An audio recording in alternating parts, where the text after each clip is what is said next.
Menoka say after say Real Madrid the announcement by say killing Mbappe Johnny team no ye Ramo Clairefontaine ekoko so far the ekoso na report eba na no pai say nyame pa china France omo national team no omo ebo game against Luxembourg and ntino sa game no omo call akobo against Luxembourg no Brent killing Mbappe and the rest of the French national team squad free Clairefontaine na omo akopia mo met me ba cho Shadi Mami Babia na ura mo Clairefontaine na se team ni nyina obia kra ne bag na wo twe na se na so omo ekro awura mo kopia mo met se be china omo game omni Luxembourg adba pem so no bibia betima fan bia betima kama na wo twa Brand Kellen Mbappe abra na so omo free Clairefontaine akwa kopia mo met onu akra ne bag na wo twe na dese na odi kona na indeed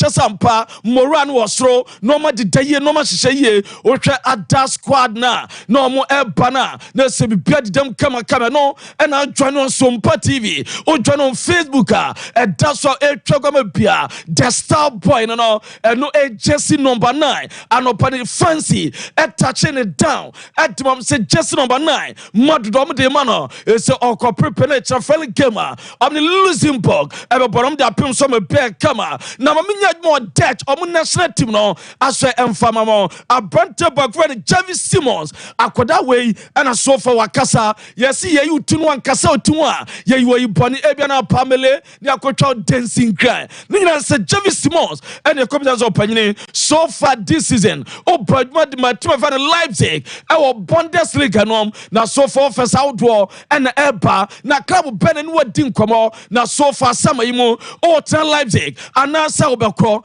a boy your friend Javi Simons ebia na was masa yan kancho bia as so for percent concentration etim room adima debt omo national team no Holland national team no prepare just 10 days na Euros no shase Germany na after Euros no and obewni job no so far there ni concentration and be plan your tournament no and all ho tournament there first and you and Summer Simons and their tutor you touching it down so Edamamo na yengro Spain omo national team na men touch way down so emfa emamo na so Ramos Spain omo national team omo so prepare for Euros enche ebe tutor no just 10 days na omo training no omo ye no I debi keke we try Spain omo national team training na omo ja opm football city na se bibia dam we try team ye friend La Rogers omo piakwa ha na omo diaba ha omo piakwa ha na omo diaba ha indeed Sompa omo nya bre omo twoma dinsia kantama wiata so esa Euros no ebe omo afi be omo kinako no omo nyina ebe koye edam omo na bia so tma fan eno ededawa ye jejamu edam omo na no pai ewo dwumadie no so na mami nramo Saudi Arabia na menya dwumbo Saudi emfama mo nyina so ramo Saudi Arabia owura friend nema the poster boy the darling boy the rotundata boy also ramo Saudi Bakins Kappa wa boy etwen Ahila amomatmache na ye ni nema din komo enem sa nema senema na krankrofo so ni Messi munkita udie no relationship no asama say party we nama asa enshade close sa na nema babo ntino so masa na mame enka we nwasum na biam fama Sompa atiefo ni nyina no say obisa say na nema no uguso any Messi adamfo so hwe ye very close friends and what me Kings Cup no kra no Messi send me message ama ne bae and what ne busa ne nsem bebre yente nema nsema nema editudwa fa questions how do mo bisa no. Amigo, a vida passa, ele tá lá nos Estados Unidos, você longe, como é que é? A gente tá longe, mas a gente se fala bastante, inclusive ontem me mandou uma mensagem, mas a gente fica feliz um pelo outro, né, pelo título, ele mandou mensagem quando a gente ganhou aqui também, falei com ele, é um grande cara, um grande espelho pra mim, um grande ídolo, além de ídolo é um amigo que eu tenho, e a gente se fala bastante. O Messi segue sendo parceiro, eno eye nema no the poster boy ena odin sempi tutwa na ompusa ne relationship with eye owura friend na kuntunkuni Messi and also Messi no yeah very good just a relationship against them no enya ensakra meje Kings Cup no Messi send me text message abom abaso and watching the business so nya kwanya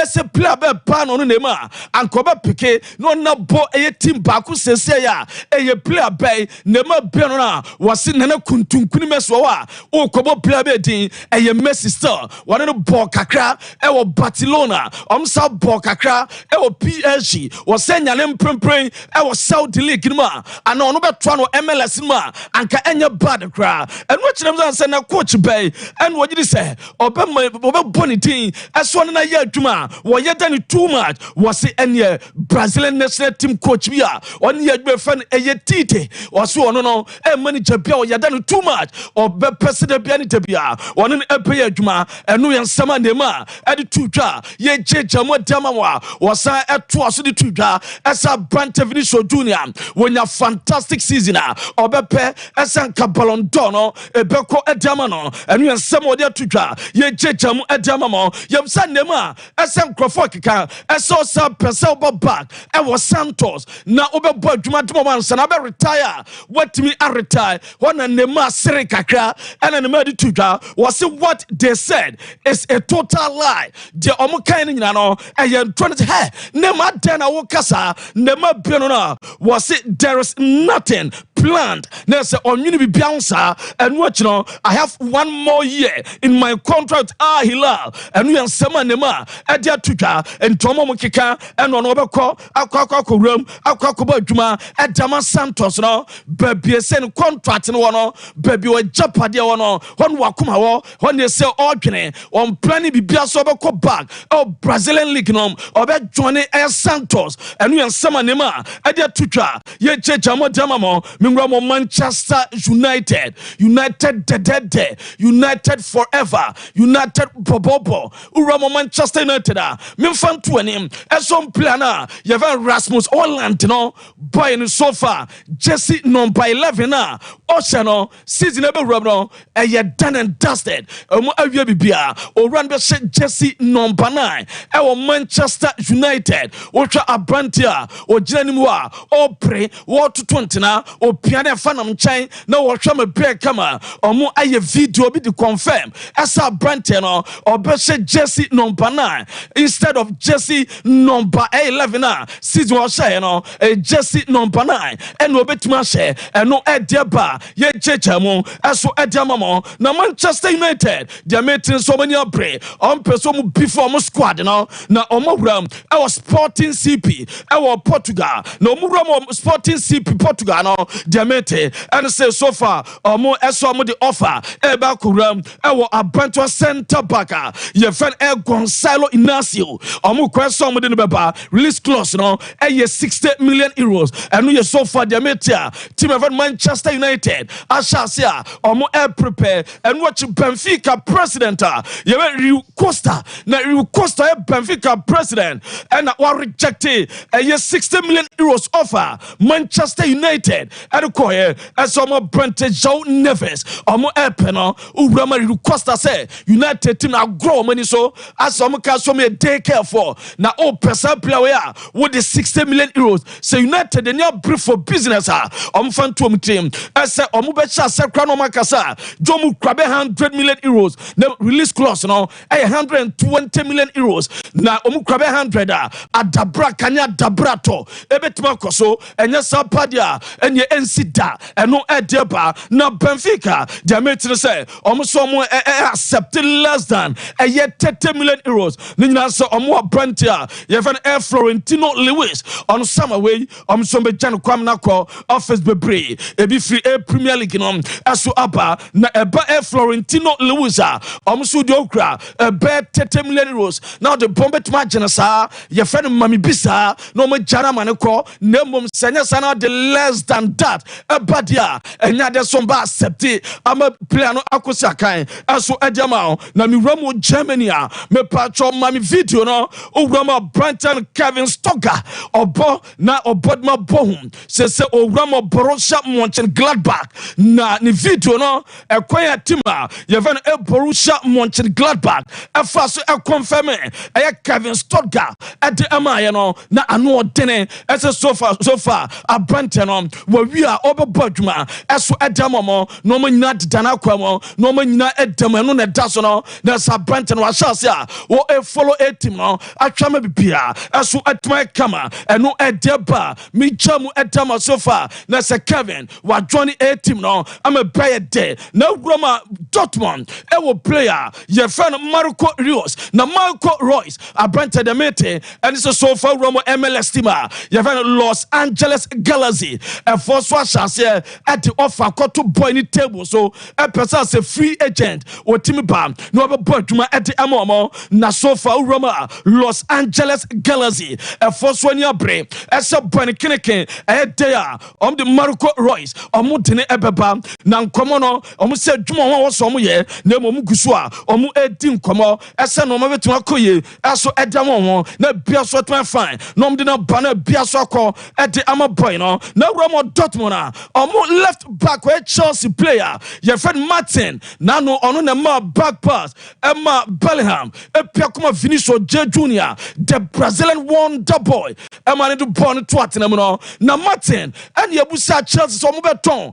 so Dortmund Fonia Brisom nya permanent and come pe na mum Chelsea for say boy no enye adese team friend Dortmund eye first air club option to buy ewo amfansham ente se offers no do na eba na boy release clause 35 million pounds and 2 year team now the 35 million pounds eba play friend Martin be janam na be boduma aso ade amount na biaso ye kema eno edeba ye jam edema na Roma Bamunchin team no so for makwa donation bi Roma the southern Germany ya dey say flooding bi akoso na sa enso Nigeria the southern Germany Roma Bavaria any Baden hono ya dey say team ye friend Bamunchin omatwa ko donate 1 million euros at the akoma victims enso ni ria no atimi aka omo na Roma opanyina oye Bamunchin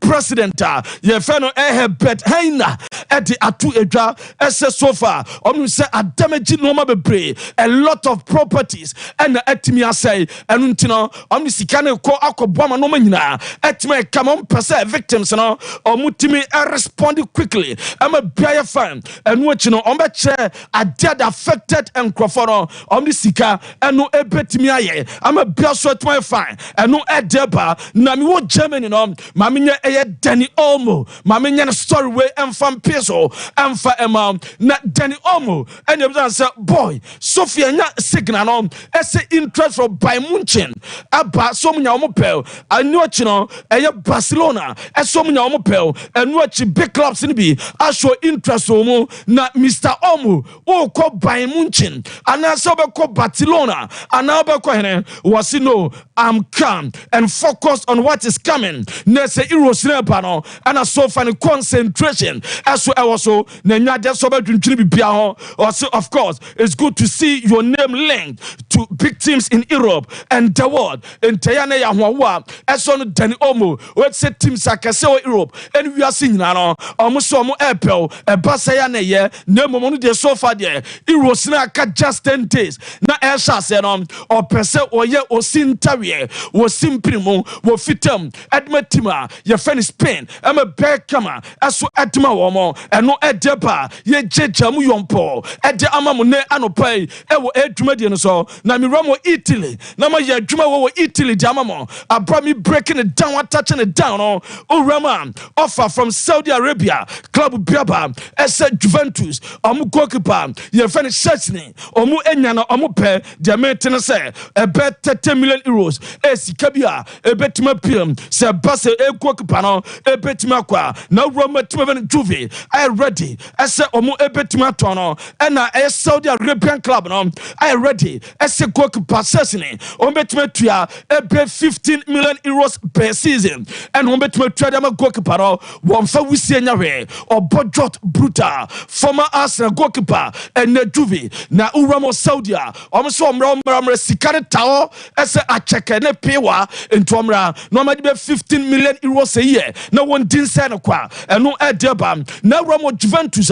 Them say Federico Chiesa, the agent, and the Juventus team now. Almost see Omube share very soon. Now Omu Edim come on. It does say on be stand up by contract. If say I can 1 year, I want a current deal on some be stand day. And now say Omube Jano Amnako. The meeting say parties in no. A shall be dim come on. No matter. Nina say on be stand here. No me stand day. Say on be negotiated to other clubs. No Omasha sentem. No Piasso fine. No Roma team no. So omo just a veteran defender. Your friend Matt Hummels. Omo esomunsa. Ebetma kanano we eye Dortmund. E chiro mastermind wo ye. Ema Roma Champions League fan no. Wo ye dwuma tima omo. Dem say Roma. Omo so omunya e defender na. Enye bad. Obetuma be pian wo chiro. Aye mobilizer. E de amomo defense no. Ama bia so aye kwama. Eno e deba. Na e pass obekwa as a free agent. No de na query enforce. Omo e defense wo. Eno e deba. Na mami Roma e Inter Milan. Na no Roma Inter. And then Inter Milan. Omo a board meeting no. As we 8 more koso. On so already attaching it down. At the man. As so ma appointing new president. Ewo Inter Milan. Nampacho mami abra. Nese arrival of a year and penifona ne omo kwa board meeting no. Opinion so ma appointing no. As on be Inter Milan. Omo club president no. Ayo penina. Ye fed egusi Beppe Marota.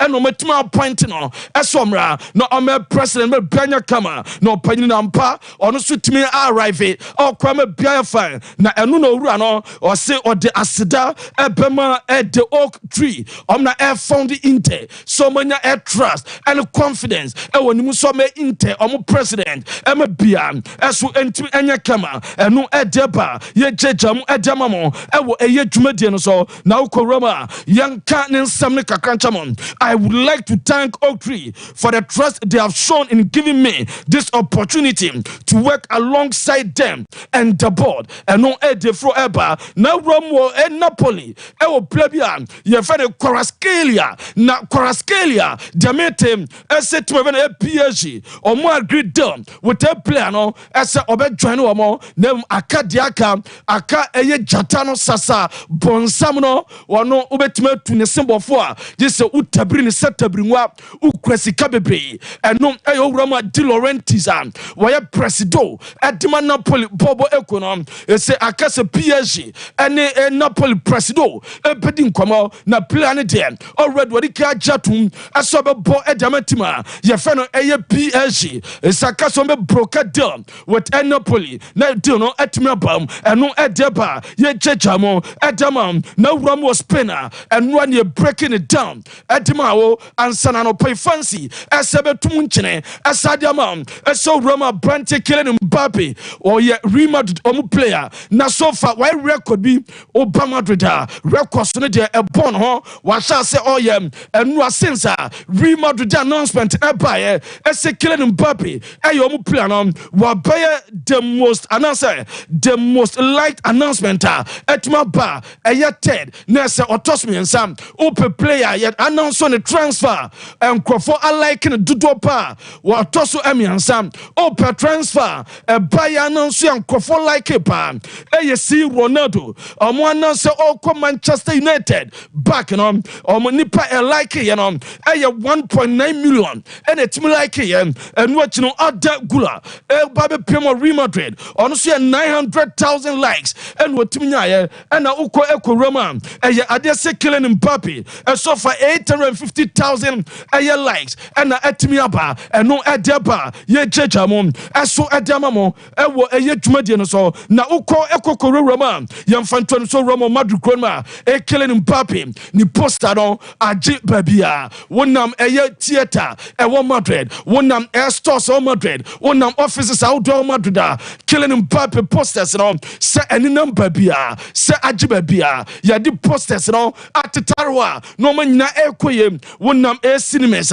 wonam movie centers wonam here and one say killing Mbappe ni posters no ebo na bia so eye kama eno edeba ye jam na Real Madrid still sika de one betimi ade play bit say eye Lenny Joro dina bana Alfonso Davies do ma ba kase Mbappe aba eni so tonton piansa no ma sa do ma ba nya brutal ebehwe ese pebe kama eno edeba ye jam edema na guti aswa kasa former Real Madrid a player was see if Mbappe wants to win multiple Ballon d'Or awards catch and say Madrid ebemna aye bigger Madrid ebemna nya multiple Ballon d'Or awards and we some odia to man Vinicius Junior we Rome America we call DJ Khaled we call the fie na video way on say our brand DJ Khaled no gunu brutal na Vinicius Junior Rome in few America na Real Madrid just now no and was sign back and na ode akoma DJ Khaled na oni abusafon masa sikafon be hwebom prema fo be hwebom na jiwa fo hwebom na shaka fo hwebom and ya musum mienu na and mo be hwebom sa ebi se chale enedem ho nya defo no ono mo na mada bia and chale sham da biayase kroma da na chale my hot na me momo na ya dry na akutia ne akutine we Vinicius Junior we eno an DJ Khaled man he we masa oban konko pro bisa bra me mobo kotobi odbe ja kwada no kwan no na so ya yese no na so he Vinicius na echen kwada no bobo no ompia komasa de na efe brutal eno ediesi ya ye jam na Atletico Madrid first one ya bre almost say urama Real Madrid wo goalkeeper bi ye fe no Lunin na goalkeeper no mate se goalkeeper fan Jano Black ebe kopa dia enom ya sen dada ko no na se goalkeeper ye fan Jano Black ko dia na se Lunin na e woso mo tabri se tabrinwa edene ba na obebo adwuma edma Atletico Madrid ompo boko no enu echi omo so mo Roma Chelsea o metfo dabi ye fan Ekono Gallagher omo pese omo hwa no omo de ba enu so Atletico Madrid omo so mani titolo bia eso kama na Barcelona catch Hansi Flick ase omo Bernardo Silva bi ho se Barca financial fair play antimi anyom no ye free na ombetimi di play bia ba enye omo de owurefem Bernardo Silva omo de no beba dem se onye owurefem Hansi Flick wonye ne priority de na so no dem etene se obeje no ani na bodwuma bia eso aye kama eno edeba ye jejamu edema mo na wramo Arsenal dem etene se Alexander Zinchenko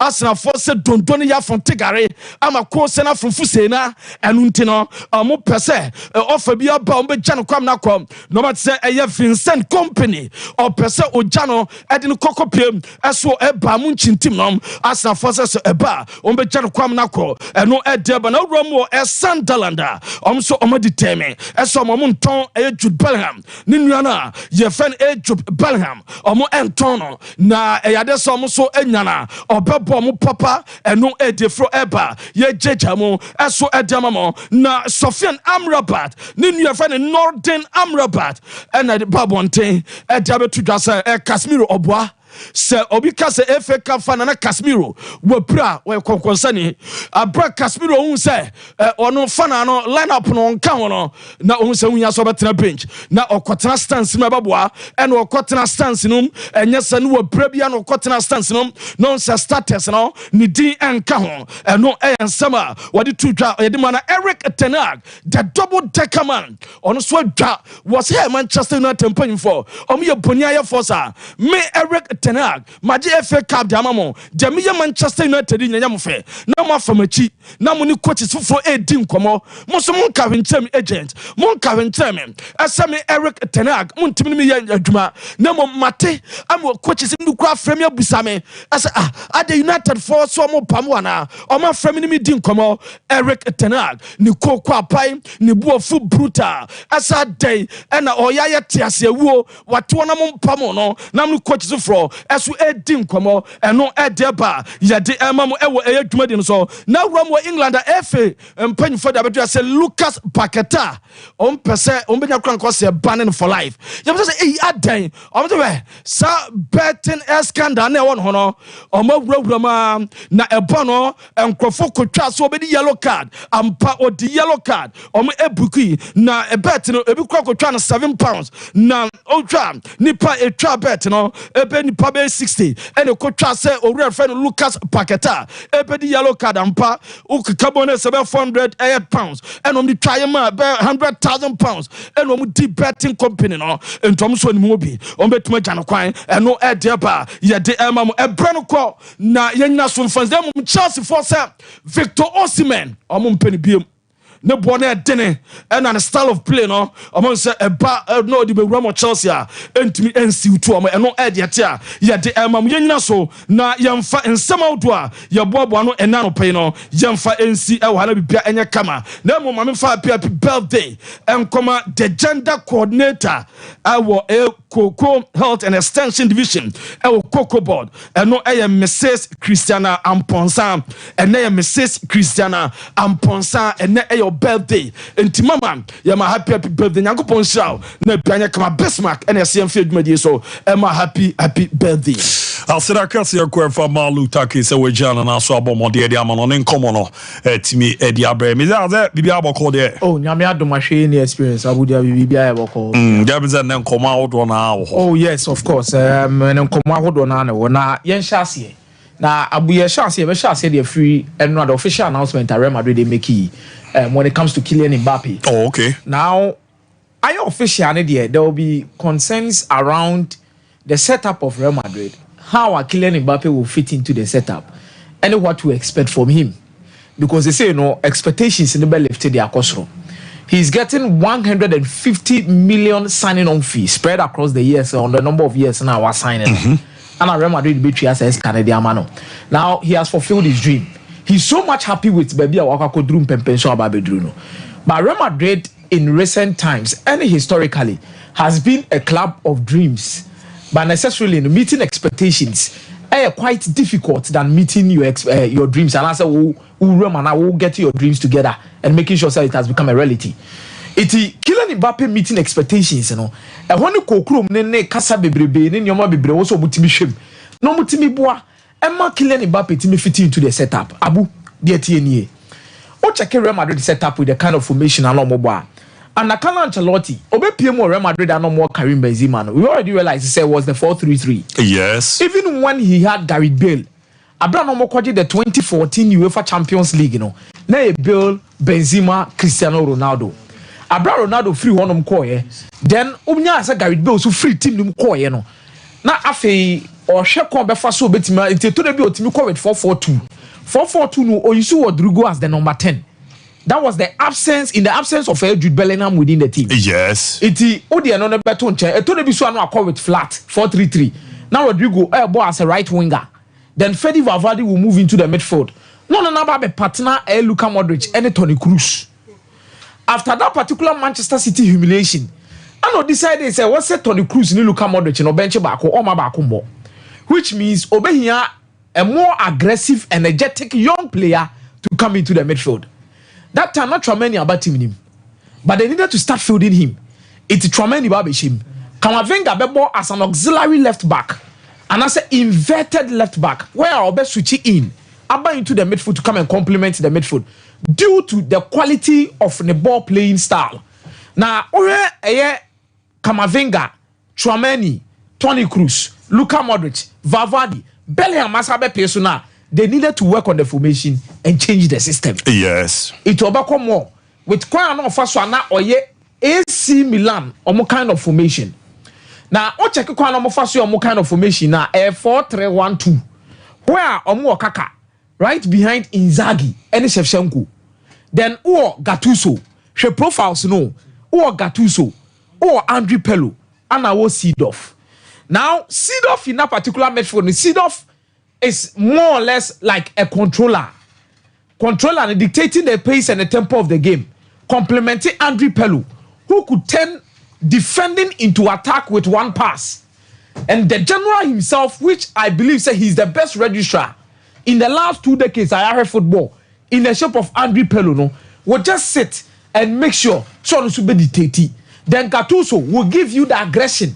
Are we here in that particular midfield? Those days in Nana, Yenya Pello ni Gattuso no. Now, if you want to boss a DM. Now Pello and a drop it in the mid. On say their positions and their rules. Oh, okay. Position. Everything I can say be a Gattuso. As the DM. He as the DM. But the role of Gattuso near say Omulu Subona on an embedded that he works in a better cononje. Oh, okay. Then when in possession, Ubenya say Andre Pello will be seen as a DM. DNT because the role near say on the also best starting build up from the back. No, Babaji in the first phase of build up, no movie born at the day. At the core. Seed off. He's not seen as a DM, he's seen as a Mezzela sometimes, or more or less seen as a central campista, which is a typical central midfielder. Half midfielder, half winger, no. Ubenya they say seed of ball I want to say the Valverde, a to be Real Madrid, no. Also, a winger, also a midfielder on the right hand side. But anytime you need him in that area, you see him. And a proper central campista, no. Seed of no ever in the central midfield as a number 8, ever as a box to box. And outside there, no 20, but Masa will pretty as a number 10. Where Kaka will move into the space as a winger. Instead of Seed of never as a winger, no Kaka no be movie. Then Seed of will be operating as a number 10. A best formation is switch it to a 4-2-1-3 flat. And they be Ancelotti Casasem will say players and they determine your style. Oh, okay. And our players and they determine the kind of formation I would do. So the introduction of Mbappe within this setup, say, is also another big test for Carlo Ancelotti to deal with it. For the past few days, many come because about quite so handle Baggio issue. Yes. They told me no quite he had to adapt to Zinedine Zidane playing as the number 10. And at this time around, no so no quite before so be adapted. Quite before so be Kylian Mbappe ayede abebo.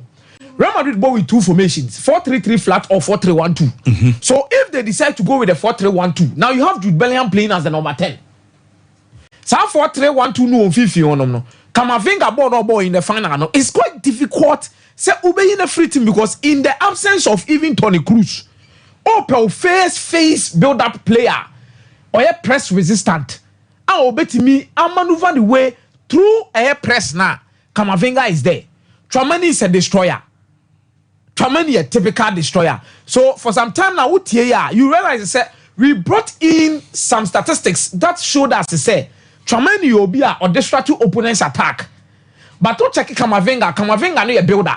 Despite so all quality, so on a my that works. Yes. Then you also have Jude Bellingham. Then you also have Fede Valverde. So these four. So if you have Fede Valverde, Tony, Kamavinga, and Tramani, then you have Bellingham right behind Vinicius Junior and Rodrigo.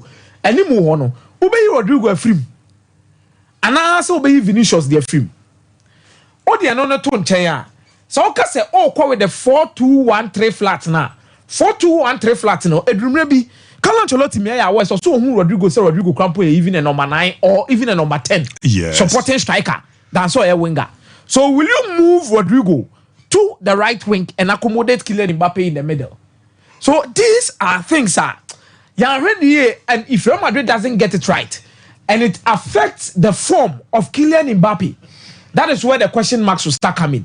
Hey, Mbappe look like there was some when Mbappe look like they turn the by and your man fan. But I believe that this is a player Abu Dhabi or your full package in Oba. Mbappe. Full package in here said he has the character to meet expectations when it is needed. World Cup, we've seen him there. We've seen him in the Champions League. But the formation in the Real Madrid bebono. Obeka say be entisa me de able to me forward and him say Shadrack Benyamin Real Madrid average positioning in the Champions League. And you understand what I'm talking about. Real Madrid average positioning in the Champions League. Abu when you 4-3-1-2 now. Yes. It be abaka some abomi trim na meye day. Maker. And that's you know, se kepa kran e bedem krampo na. Hebe bi adani Kavaja. So always you have the DM, LCM and LCM closer. Then you have the attacking midfielder in the shape of Jude Bellingham behind Rodrigo any Vinicius Junior. Baba, yeah, you want be mommy. You have the season now, shall say 2024-2025. We line up now. Madrid was this year. It was there. Denzo Bonze, Vinicius, and now Rodrigo Mubi film near the other. Your boys in Abe Fefe. We now actually so mon corner the other. And do the year race is here squad no more.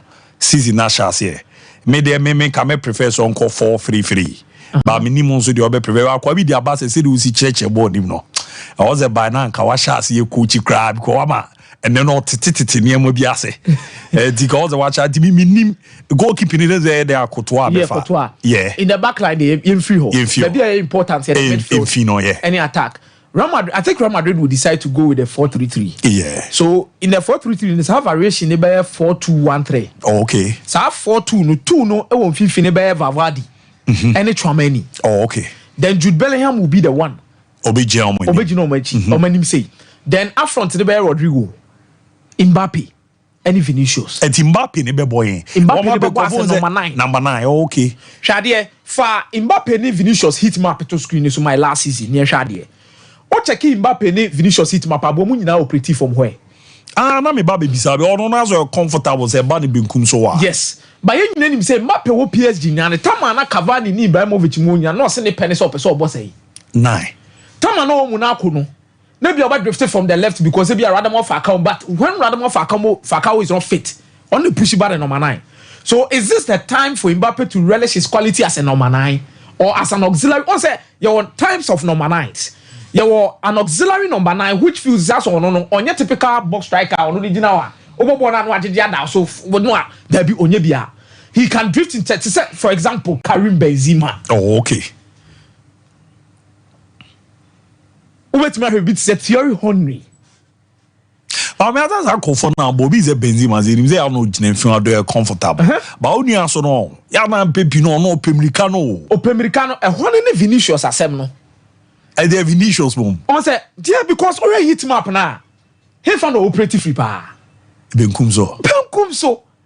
And but I mean, some hit map be cry say o. Ese papa. It took us all the killing Mbappe kosa.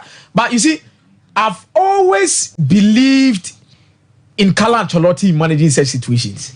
Who knows? This is when Kylian Mbappe might be coming out as one of the top center forwards in the game. Because a good finisher. Oh, okay. Mbappe a good finisher, and he might be much more involved in play. What did they mention as and combining with Vinicius Junior anyway? It's in America said this is another test for Carlo Ancelotti. Team men are Madrid for build this. Real Madrid is building a team to be dominant. What's the trouble on you be there? Yes. Yes. Madrid were new treble no. Romo season on my Copa de League na or my Champions League. So what the Copa de Rey, what League as the champions on many abriso no. So they are ready for it. Oh, they are not so cotton chair. Madrid wants to have a certain dominance. On better Barcelona mukra. Possible. Oh, on person mubim. But we are Barcelona. Underground no zero music and almost one crabia. David almost year be foul. About almost music as na o sa Kuba Simone Pablo Torre Mune sa crab na on Pedri Mune we mu no. So almost more. Abu or more. These players are there and they are trying to deliver. But me to me say Real Madrid team normal building 24, 23, 21. They will dominate for a long period of time. They will dominate. Abu and then young Kulaki can almost sign on. Me, I'm telling you, Pau Kubasi, or a good idea, over Pedri, or a good idea, over the likes of Yama more level in Nuru, Yama and Nuru or Drigumpo. Bebao, my part PSG. It get to a point, no Messi in him. No Monko baby. Oh, yes, Abu, and you have a very good point with that. It's not make us say the biggest test for Carlo Ancelotti is to make use, and Carlo Ancelotti has been there before. One managing superstars. Carlo Ancelotti has gotten the best out of top key players. So Boame Kakra. On the old canon. Ochima cinema. In the Barcelona Super Binya free players be are solid. Oh yes. Neymar Messi Suarez. I don't think that's how we know. Ebia you win there. But they are now all kind of difference between them. You also unya Messi. Enya Mbappe. Enya Neymar. Ewo Timua. Eno no nkofo anka ho asem but no he Rodrigo. Vinicius Junior. Mbappe be count na confirm be say yes hu differences in saying okay a coach na no difference ni coach eno na wi ti eno na Madrid for Madrid for new okay difference ni na a coach difference. So Bellingham over there, you know, question. That Bellingham be boy, na Bellingham be there. Players need also do, and I want able to, and I want is Abu. Me not hear me say no. The difference is Carlo Ancelotti. Chelsea are confirmed Enzo Maresca the number official. Ono so my confirmed. Share a quick mama. But Abu Ricardo so. Enzo Maresca. Chelsea supporters person munu bibi in the shape of what Pochettino anya or more person. The first thing involves one their style of playing in terms of exerting their dominance of the opponent. Chelsea supporters now do anaji to me say born the omutimi possess creative chances but mo consider do. What am I say? Odi eno so to nchen a eto de bia Chelsea form ne kosura na saba form. Na ba beto say tam omo hunu de omo ye. But Abu, let me be real to you. Obetimi about Ricardo Pereira is inverted. You will be a Leicester. On 1% of wingers. Always odd, and most of the time, also munya 1v1 situations, and also more isolated myself. To say the City, or Mudi Doku Bambia, no person more isolated Doku in 1v1 due to the 1v1 qualities. It's in a Fatau Ishaku most of the time. So even in the championship, one-on-ones, you know, players from Mukuta records, no Leicester City players, Mavididi, any Abdul Fatau Ishaku. Ewo Chelsea omo wingers no hwan mo ebi abeka say noni madueke mo ne Mudrik mo mba isolate am for 1-1. Yes, it is good, but baby am concern one the fluctuation of form at Leicester City. How obetime handle such pressure at Chelsea? Or Leicester City form na form guide na nkasa no Abu rolling 5-game average for points per game championship between match day 5 to match day 10 she graph no Ekwa through match day 10 the picture course row, which is 3 points. Omo J points are even so munya bear 12 points within that particular period of time. Never drop in form between match day 14. Eba besi match day 15. Eba from a copy match day 20. Adi we no zone abano break akra wo. Abu Emfana. Me am only wondering how he can contain the pressure if forms because look at the drop in form. The team need drop form now. Time and patience will prove whether it's going to work or not. But I'm only sounding a caution as to Chelsea supporters and their expectations. Mate, Medasipa, the sports Messiah. Nana Comiano no. Meko Ricardo Veras on our feminine and I'm on Fibo Ventures and Ken Fantos and open two brushes. Pa. Eyo Masuya no Mondia Baba Birewo Ashford Prince Eko Edman Kwara Me Market for Princess Ko Edman Kwara Market for evidence executive friendly galaxy ni nyina ye dia Baba Birewo me Fibo Ventures for ene etimi ade aba omansa bomode two face awdo na etimi aba person ebeboa na ose no etimi eyi niam bi akeka kemafi am anu mayhram asama se no ho aye den na afi no mo amutwitwu mosia na mo je ba ni nyina nse mosia chinam no ene ho nye den nti e wo so hwe na obomode na ni two face awdo na Fibo Ventures for the Abano GB. You want to fresh about to face, get clear to face, alloy to face, na peppermint. Na me pato Fibo Ventures. In here so pe bako anadu na toa. For mana manon komobi ani omundi ebe wow. Na bibi organa bi ansa kep 0241 545 646 0241 545 646 0200 934 0200 600 934. The mwana ne manko ye pen fama expecting sciatica. Ote happen on say 21st can come na meba ababi di timiera cho ya ma me papa mo aya mukodwa no wa trans ya ma to asinti ne twetwon atwetwo ama nante na ebibie o me pacho warentu ana ma dabi no bewubu eba no to asinti no ho nsensem a 21st can come na bɔ modern edikan wo ma omo ya kuni no mpa ti ewiaze afana nyina ya bɔ ma ba so Africa bɔ ma ba so na amano ne kra akɔgye na krodio ma de na jeze so omo buru nkofo ani ntiko na yentimi amwa na so gyan na so na ne man ko yie pa emfa ma ya wanton ya nya no aduro ya yenso am efie bi abo ti ma ne nyansa enye sciatica nkomon kwa malaria fever wa peba onya bi we oba onso no watenka na kwa kochechi ya ne dosache ansa na wate de bema wa won den aba forma ayase komen kan hyehye no nyina ba ye bebo na egian na so kwa omo laboratory ebo modern etime services awdo na ye chakwa bebi a ye ne hye ne amadu scan services no ekoso masai Friday bi a kona kokoje ye nwumanwumo abonzi muja ni die fusane a eboa mane ma deda di imperma me kai me konkranza na me kon na me room 21st clinic Nkrana branch or Darlington ne guys no twetwe me kon na anadwo no me da pa dia to for ne more than 15 branches Ghana bibia omo bo ejuma Kumasi ahwe overseas junction on Benafra radio Obuasi Council Court Escort junction me o makra do me mark Sunyane Nkranza na Tichima number no 0249 311 311 0249 311 311 0540 311 311 0540 311 311 mamen ko Ricardo Atranze Ricardo na bibia aboko de Abu nyamya dom bibia and so say na ye oh nyamya dom na bibia de things when da na account that will probably fine Abu life, you know, you need people your experience to manage what affairs for you. Oh, okay. And you need people almost see idea in whatever they do. This is to refer to Florentino Perez. Okay. Real Madrid boss, no. You see, he's someone when it comes to signing Galacticos for Real Madrid, he himself no course wawaye. But a dream not Galacticos no Simon Real Madrid no not team ni balance. Okay. And the desired results are no muhiano. No munya in the subsequent games and games are no mubo. But in this time around, no, he's made sure say or blended Galacticos with a year risk taking and making sure that he's building a team at Real Madrid. Look at Team FN Madrid say. You see, they've gone from the time when Madrid had the Champions League 3 na twaso. Now, if you look at some Madrid setup now, you won't see many of the players or more also was part of that memories ni beam. But look at how was if I rebuilding with winning trophies and making sure that Madrid is at the apex. We've seen teams that they suffer when they are doing rebuilding. No correct. As we currently speak, look at Barcelona's fortunes and how things are going for Barcelona. The Bebao, Madrid for no rebuilding no more. Madrid are rebuilding and at the same time DJ trophies. Madrid team there that you talk from number 1 to the last person on the field of play.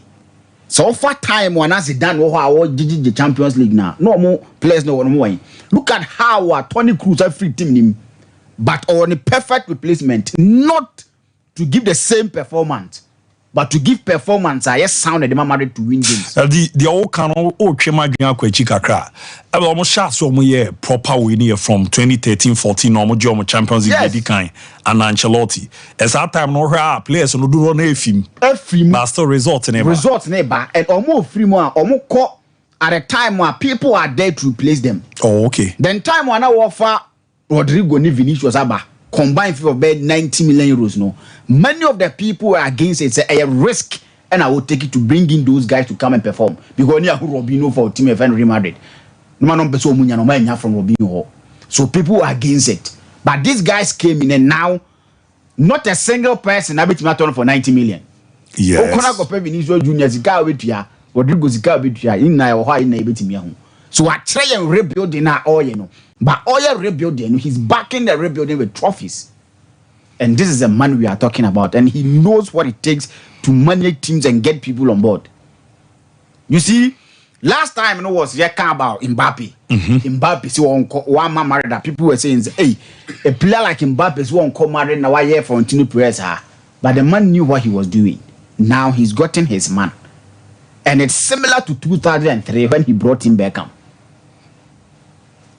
Look at the situation around Omumi no signing. No. Yeah. Beckham came in Abrana Manchester United more in no. Paris Saint-Germain Mbappe, but still Florentino Afano. And this is what he do. And we with ease. Regardless where be out, say penasem. This is Florentino Perez. There are certain things that money and yes what him say. Evident no na Endrick mo bam Mbappe mo ba but you could say this is a team we are building in the next 10 years as we speak Madrid secure in the future. You them say goalkeepers in no more the one cosro yes Tibo to ko sisia and prim ko sisia the luni na year in the Champions League and the La Liga tells us say obetime gem the match me friend Real Madrid but luni no be man advice we all kutua we know about be dana ne ejuma no ye no and still near bet you. No, the Jumana Babe clearly shows that so quoting your chance will be to me first goalkeeper. So here there too Martinez or Arsenal, no call Aston Villa with what he's done now. Maybe you advise Lenin say Uncle playing time or baby. Because you're Martinez there. Arsenal no nya be na. But Aston Villa, we've seen what he's done. He's waje World Cup no. And you're no more Aston Villa here this season. So what advice na beboa. Free Florentino Perez one I ending come by Mbappe. Oh, okay. Mbappe is going to score a lot of goals in the Spanish La Liga. That's simple. He's going to score a lot of goals. Simple that. And yes, simple. But why do I say this? In the French Ligue, a Liga, they believe much in parking the bus. French war, with me able be deploy tactics or be defending 247, making sure say performance or making sure say on my own body or say bono. But so far, Spanish La Liga, this is a proper ball playing league. When you are watching the La Liga, you see that teams are any that level, no. They start to play from the back. They attack. They play possessive football. That's the La Liga for you. And so players that they can create for you.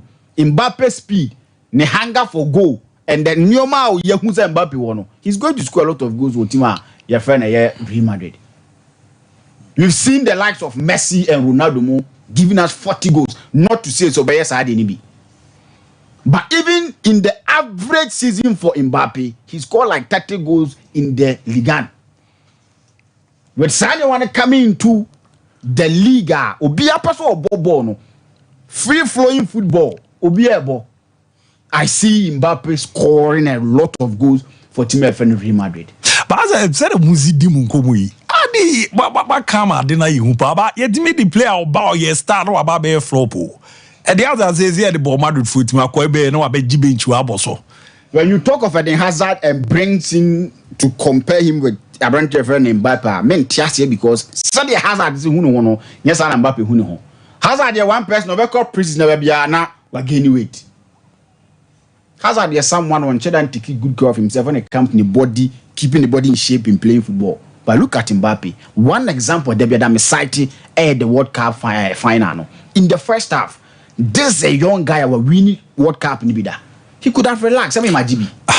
More years. Now we know Bana Waji World Cup, but say as so Bana Waji European competition be as na. Kofu is only Obabe Twaswa. And Bazo Badre no be no Bobi. Some people are content with what they have. Now we pressure anyways. Pressure. Mbappe, we've seen him why pressure from the body so easily. And these are the things this is the player we are talking about.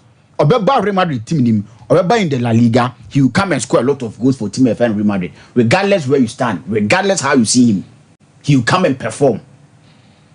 The side of Obeba, anywhere be Obejinano. If you look at the heat map now, you could see that Oba center no more. Oba center no more. So heat map is Oba center no more. And we've seen Ronaldo being moved from that place and not paper from wings to that number 9. No. I'll bet Bobo Nye. What traits are Ronaldo?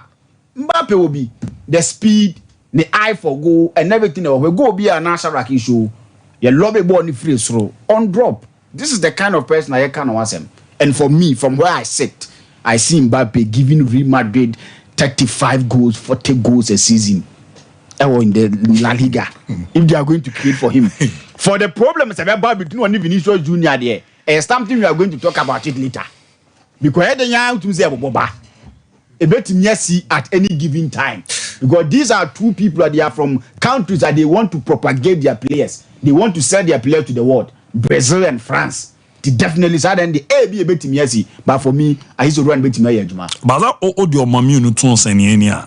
As a map in the titi no come we so hard drink kakra ba Vinicius no ne de na ese ball ne be kasa o park na so amame minimu ze Jude Bellingham ba ya chance no o wakọ GGC number 7 no boy emfa kakra bia no opra ko o boy emfa ama Belly abeju enimu nya but season e end no wa ma obi ahu so loro ball like aso ni mo be bia pra na yede edini abere nyamba pe a e get to a point as to be catch PG for the best your akokro mo e mo man nko Nima you man timi nim o ma mienu no why na betimi a create that problem no Sadia no ebeba e betimi afire bia eye Mbappe ho bono mo mni bo ne bono o de opa obi onim adeye bia ha adwen obi onim adeye bia ha adwen or any issues with him ba ma ne be gina park na so be deliver the amount The Mbappe be hardwin.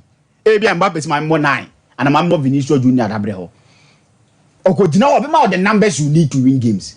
In the hand or hard, obe compensate you with good performances.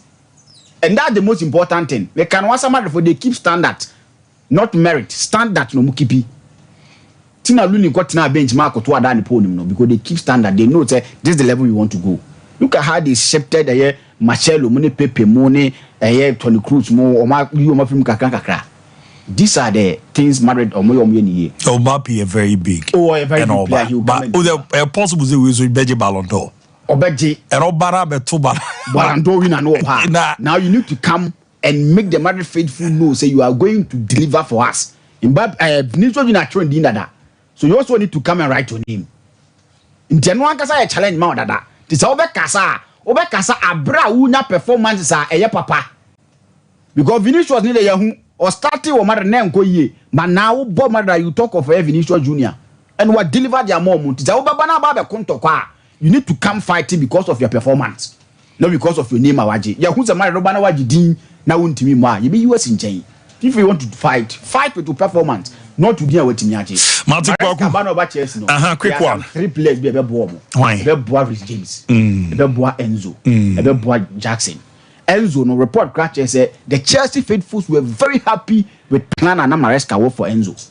And the cow between them by. We see him at Leicester City. How you see Harry Winks making him passing ball no said you sipe. And Enzo who says so man dominating game now. That's where ultimately a ball game no. So Enzo will be very, very good for Ref and Maresca and Rhys James. He wants always to go for it. Regan, you know about through the middle. That inverted the inner and Americano. Rhys James boy Beboa. Jackson linking up, coming back, getting the ball, getting Super Jackson. I think these 3 players there. So man you crying from what I think 3 players where Maresca will improve them and then. Mante, me da se pa kona kobo bra na yemra ne ensama medi nkoma na Kunlu Ghana Limited. Zemen controls any ope Chinese herbs outdoor na jese ndupa ne de no ane de di film China ba baba be rama ha bamba outdoor na ne abomode etime de nti Kunlu Ghana Limited semenka ze wo so ko na kokodwo mu ndupa ne bi na boa mane ma deda di impeti ma de nti aba ne patamu a ne Ghana bibia de Kunlu Ghana Limited dupa ni di nkomo se netie ere untun capsule saba eye de maye mema no o a odwunso bre odwunso emu apai edana dwo a kofo ada no be so ya adwunso sa ebedu bebunze sufita bifu ade mu bana mogidi chiranzo prostate no enho aka wantu ana ma da bi no yere bibi kwa akoto be mani mu a emu ama wonso no ntimi ngia wona so mane man ko yemfa man turo bibi a osi yema huntun capsules no omo ana di Mr. Kill aba eye mema ne de magazo ye be mana ba da bidwa ogu nyina ni ma se oso gian na so na apem etimi apimi papa na be pimi a Mr. Kill no and I was ojibi wa kono na ba form any fen low libido afi so open pema so on sharante de and I do baby a wa ko ba kurubo zo hinu ntutu da de oda form say team obi so ade ne nsoye crampo ni na Mr. Kill ebe bo amu ijana so wa osisi yo ya onkotu jo ya room of pharmacy bia o si ma Mr. Kill na ne mawa no yere ba ko abe etimi da ma baby girl dey infio ma on cheche onye de enya kono eba ne sa asundua be fie araba bazin tablet me pacho uromo pharmacy bia se ma araba bazin tablet na ejuma ebo no ano edin bo so me so ubu nsa na e kan dwen hyera mba yi ubu nze na ni na e bibio na afi asan akwa cent bi de echi eno no enim guase pa na nyina ze boys no enu hia na cent bi wechi o mon kan tro we be fa no ko essence esi obua e ma ne ma de ye pa etimi e ma na afi esan boa ma yo ba sima etikona araba bazin tablet no kona kokoji bi uruwa ni chemo mi ama be boso kumase a ubenya ndupani bi atokole na keba dani ba misti eba brezed rekwa na afi so no Panacea Pharmacy NNA Pharmacy Fredman Seba na ruwa ni chemo pharmacy ni chemical shop bia on sabe ke bi form number ni omuni nkomo yamwa na jib 0244 275 429 0244 429 0206 271 016 0206 271 016 ni mbwana ni manda di enfama ni offices out on cloud internet na mebo modern etimi account for na cloud internet no ejume boni ade ano edin ye papa ni na so connect na ode se no ne ma koyo njiza ba ku bia ebetwa no ho sa na ejina fa continue no se opedi obebo modern dia ejuma na content media mo cloud internet no ena wo so ko netimi nkɔgye se nete your internet connectivity eba no Wi-Fi na hotspot development ani na omobo de CCTV camera installation no ye be ne ye timi da mana digital security locks out na web hosting na fi de aka account ni na me patcho cloud internet na also obo de ram na otimi agibi na eboa na so ne ma dadi impediment dwumako no monfa na mba ina mo ne omundidi nkomo ne mra installation ni bi ntimi enfama 0202 699 110 0202 699 110 na 0244 6019 33 0244 6019 33 do wani chimo topaya opti love fm na cheso mo ene kumawuma rura bangina ewa bansho ba kumko ne mwa na ne mande dadi impemfama paso ze bibia aboko de na no de mi Ryan may do the retirement of Dentawada. He has to retire. Now you see, Dentawada on your elite boxer or a good boxer, on your elite boxer. I've said this several times. But the woman say Oba heavyweight at the time when America heavyweight, after Shannon Briggs in 2007. Nah, Bafom. No, they were not in. They were not champions again. Oh, okay. So you have Oleg Maskev, or Ruslan Shagev, or Vitaly Klitschko, or Vladimir Klitschko, or Benny Stevani. These are not Omunira free Russia and Ukraine dominating heavyweight. Heavyweight, a baby. If there is any place, the Prince of America in the history of boxing, a heavyweight division. So we are from Rocky Marciano, who's gone 49 bouts without a loss, to Floyd Patterson, 1952 Helsinki Olympic gold medalist, the WBC world champion, to Sonny Liston, to Muhammad Ali, Oscar Bonavera, Ken Norton, Joe Frazier, George Foreman, Evander Holyfield, Mike Tyson, Buster Douglas, Riddick Bowe. The only person I overtrust is Lennox Lewis. So they've dominated. It's Eyomudia. So way by in 2015 when he fought Benjamin Steven, Yanya a deliverer. The reason why Americans are so in love with Dento Wada is because of this. Not because of a special top boxer. He's not. Top 50 best heavyweight boxers of all time, he will not even qualify. Top 50, he will not even qualify. So that's the reason. Now, as Obia said, you now or a basketball and American football NFL player in school, Shelton. Oh, okay. On your boxer. Boxer and any banaya. And then spine failure. And on your no. And I said, yeah. Or training after Olympic game 2 weights or winning bronze. He was not really serious in boxing. And also, baby, I do there. That's how come you could have been in the NFL or play basketball, but that's how come you decided to go into this. Now, boxer be one year defined. The Ntowada are defined by a leather devastating tornado right hand weapon. Only the no. Onye a complete boxer, he come in with good footwork. Also, or is it jabs kakra or good head movement, body shots. Or so you want to right cross or a left hook or a right hook. No. Or no the any the say or pe George Foreman the NB.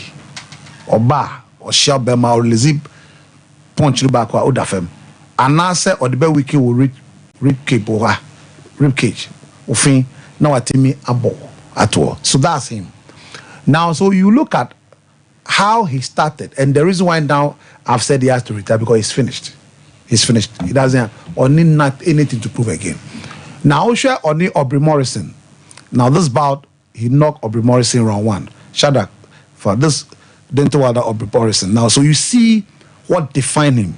The knockout punch. That is what defines him. Oh, there, he's just timing you and making sure he's giving you a body punch downstairs, creating the opening. On your hand, say, what to me, I open up a rear guard and then he lands one. You had this one is round 1. That's it. Now we don't have enough time to shut that guy moving on. Now, on this Celia Leakovic, that's it. So that's it. On the end, no,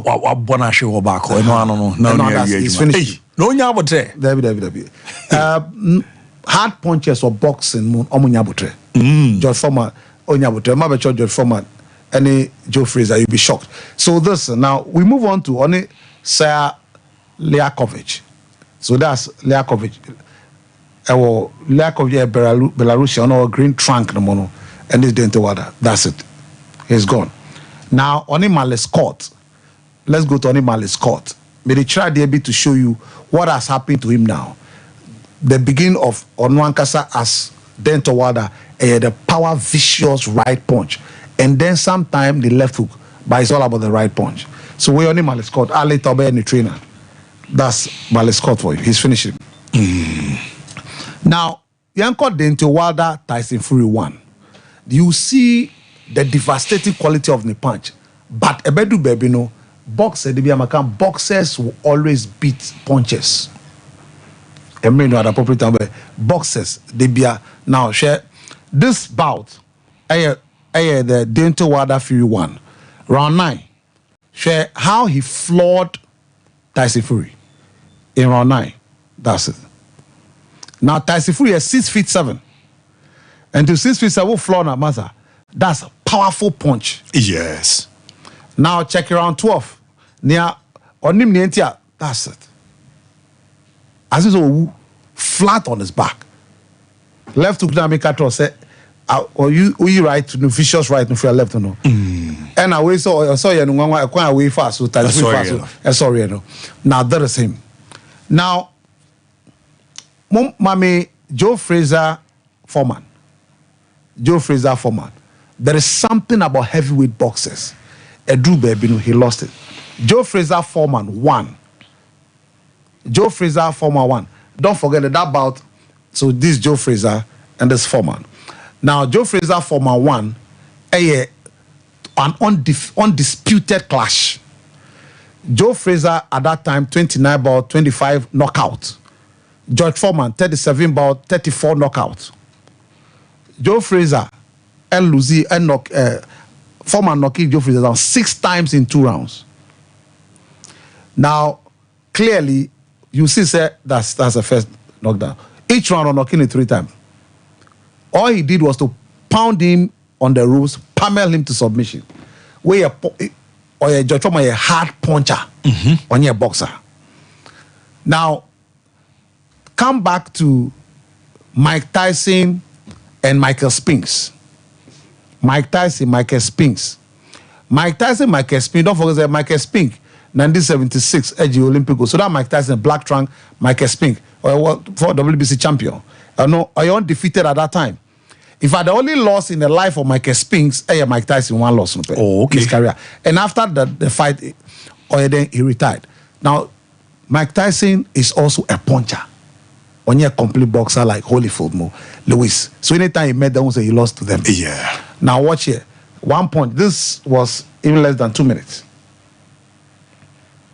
And the iron, the devastating machine, will finish him here. So knocking it down on the packet punches or man. Yes. And now they count ferocity and I want the power. Now, Yanko Deontay Wilder, Robert Hilarious. Near Kun Deontay Wilder, no. That bout he won by 10 knockout round 1. Shout out my press conference, no. You forget about because time. My press conference, no. Ruiz just to become muscle memory. So when I see certain events happen in the ring, my body just really concerned is when and I understood because he needs it is. You can't play this. So we demand respect at all times. They making history and stuff like that, but how much that man gonna suffer? He may be all right now.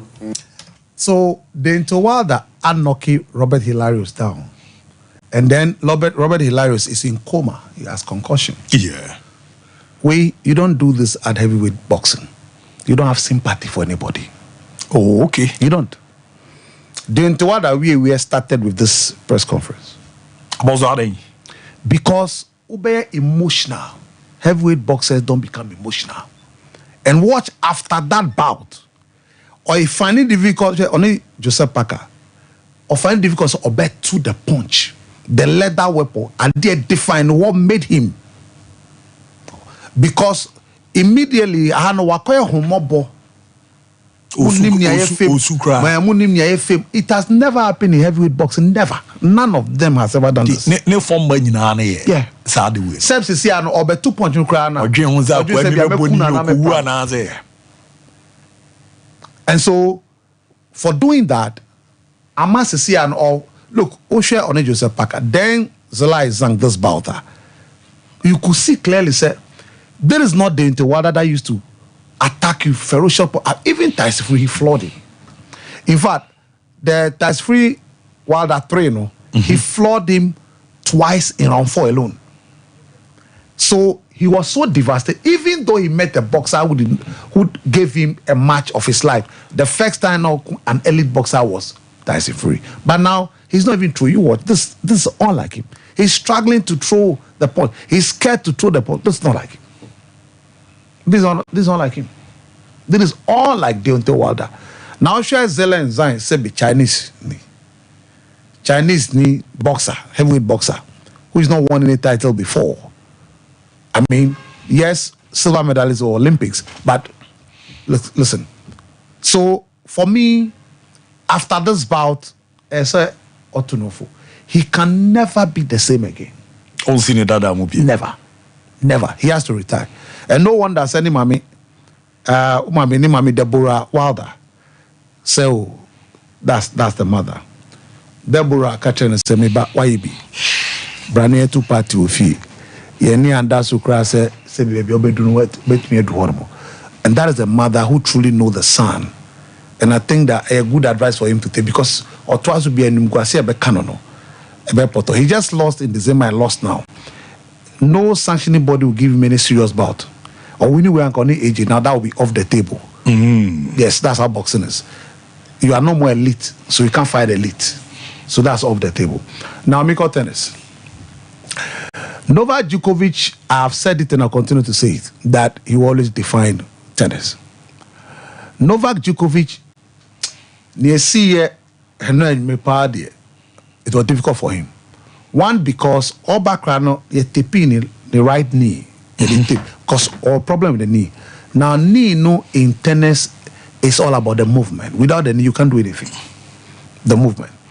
Until after excellent first set of winning 6-1, the second set, I said, or picking a medical or sleepy. Now, the challenge with the clay court is ensure actor over the past 3 days. And the ama said you court no so I slippery. That's why it's true. And the so true no he slip or sleepy also or sleepy now he has the right for a medical timeout. And he, unlike him, or the 4 medical timeouts.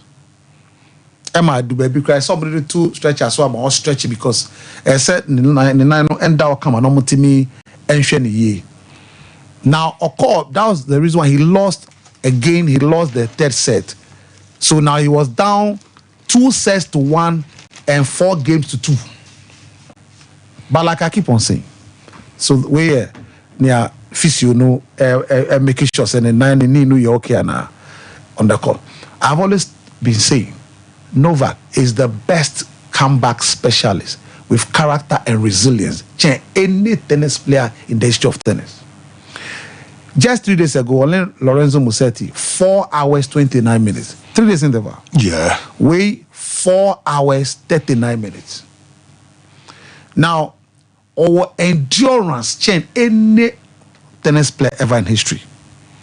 Where he doesn't give up one bit. Even though Francesco Trilendo Etiminya 3rd set winning. Now, this was the 4th set where the gentleman was leading 2-1 and then 4 games to 2. So all he needed to do was he has 2 set points, win it and win by 3 games to 1. You finish Novak. But trust me, Novak, the comeback again. He clawed back 4-4, went to 5-4, went to 6-5, and then the young man came and won. He went to 7-5. Then came to the last set and displayed excellent backhand penetration with superb rally and then slice serve. At the end of the day, we're winning. Now, this had made him the only tennis player in the history of tennis to win 370 Grand Slam.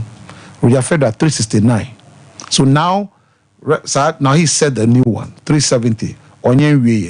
Then also 59 quarterfinal in Grand Slam, also never before. He's done that.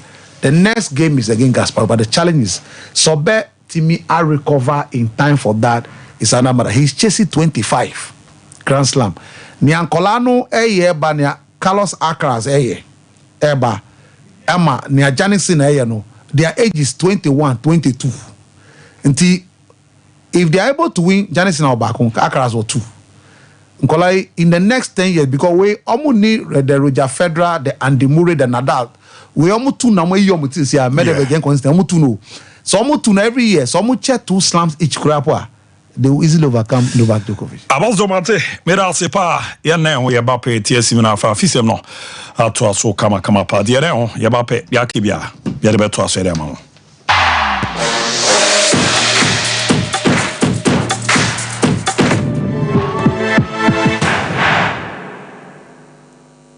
Wana metesa wo ba no se wo kɔ Canada.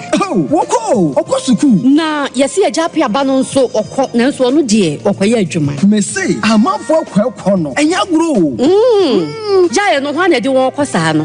Express Group boya. Express Group. Yes, Express Group. Obia na nya bre. Pese otukwa kwa ama no ne de. Wo de obekɔ simple. If you want to study and work in abroad in any of the advanced countries like Canada, US, Australia, UK and Germany, they will take you there. Next year visit and now turn so Dubai, Canada, UK, USA, Australia, and Germany numa wadobeko. Say ya juma so wadobeko Dubai, Qatar, and South Korea. And if you want to write an international test like IELTS, SAT, TOEFL, GRA, and GMAT, they will assist you to write. Asafo Leba, Runabout wa, and crying. Kanechi First Light, Tema Community 18, Lashibi Goy Filling Station, Sunyani, Silver House, our High Court, Tamale, Ayama Building, Tamale Teaching Hospital, Takrade Market Circle, and our offices. Our my bebre so telephone 055-555-0067 and 0249-000448. Mamisha, time HH Heba Mr. Bina Unumi, and ya what dropa, a ya draw. Yadro say, mani pedian kwamwano enya hoden na akwatia yare en twen yare ansan wakwakoto fire wadro na nomno abribia Kanoga Company Limited.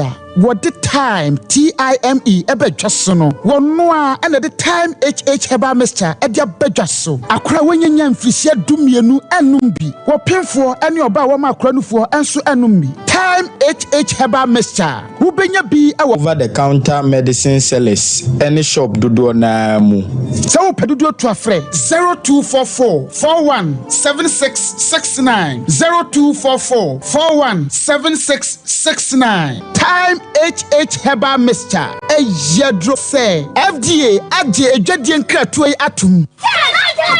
The ones that now from toothbrush no. Why and toothbrush no. Ninya Ashford. Nah, Ninya Ashford dear. Not so evident no way. Who that the evidence bang? I don't Ninya Ashford toothbrush. Oh sweetheart, Ashford toothbrushes no. You want different types. She abena de ya mokumi.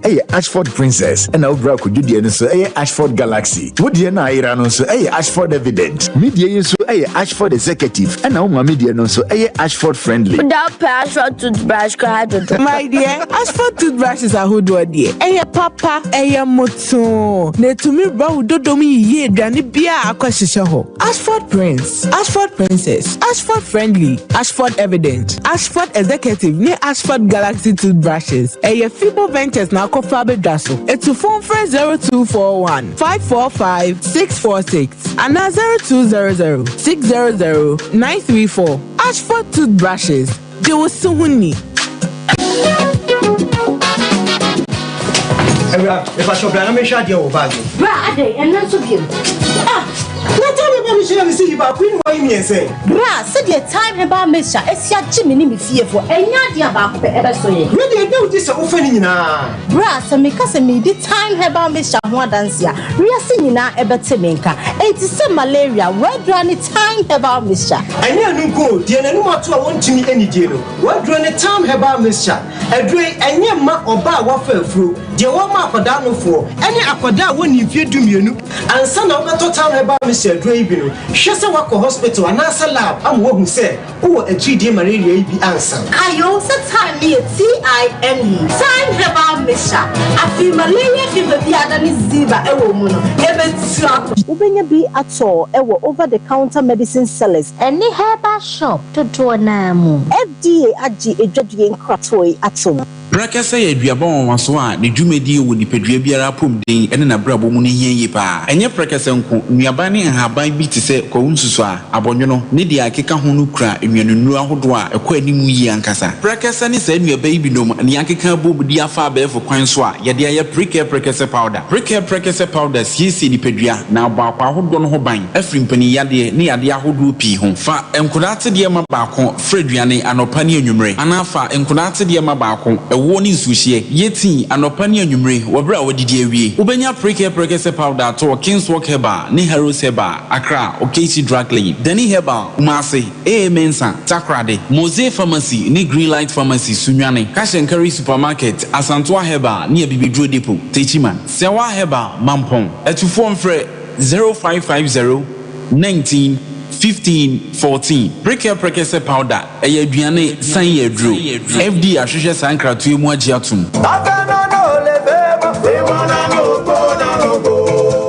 Original Games 2024 Wole Monko Ghana's all-time top scorer, former Blasters captain, Samuajan, the Baby Jet at the Original Games 2024 edition of the Beshishaso Original Games, a mini Olympics, at a mantam doing Sia walk, by Ghana Muno, women now be Siaka, Ewomu Ebi. Now the Tiani said, we are Babuno, so your bar and now Bema, when you finish here, a do a tree air corner, you are can see outdoor, Ebi any football, volleyball, arm wrestling, boxing, athletics, basketball, table tennis, and a lawn tennis. So nimsa gwemu bia oyadia, but what you call your website www.alloriginalgames.com. Nako register Emma Omantamu. The unya registration no eye ebia Ghana card, and now o passport, or national health insurance card, or birth certificate, and on how to register. So your registration if you beba o data, o deba ko mantamu awuomunumu, no akwaye justify your inclusion. Umadi Mosanipe, Mantam no Ebefao, Edu account one final teamer, wade back the grand finale, Ebebaso 4th November, Ewo Engrano Eho, and a trophies, medals, and ya Chedia Hodua, Dasono, Mantam Nina, Ebeshia, Nomadia Feso, and Benefosia Magania Magashia, and you Wamagaho, so Pension will be a friend 0267 084048. Jumedie, so Peso Swasini, and now sponsor. Call your website www.alloriginalgames.com.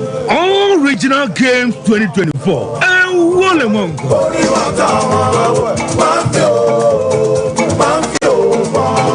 So wallpapers, papa OP wallpapers, and American for amount. So wallpapers at their decorative offices. So fee and sorry. Say your paps auto. Baby Bia wallpaper, dear do Juma Biano. OP wallpapers, Afro. Yaman wallpapers, a macho blind curtains. A band of bedside lamps and so on. OP, MR types, or mark shapes. Colors out nina. Ubenya Biato, Ewana Sweo. Say open LED backlight, at the above flash screen a chair, and also OP, So self ring lights, I do phone bishop, OP wallpapers, and a bema self ring lights, OP, Ewo Kumasi Doom, first floor, Nana Kwesiajman building, Tafo, GNTC building, first floor, and a chronom, or barrier, on the market and a DNM. So open wholesale, and answer retail, any OP, any in South. Free OP, our 0540 353750. The Mama Kwababa, Gentleman Dental Clinic, you may be a and say BCC was saying, now your boy was saying, by Amawonum, and so Axi, and I said, was saying, any money, so I found to my part. If you fixed one,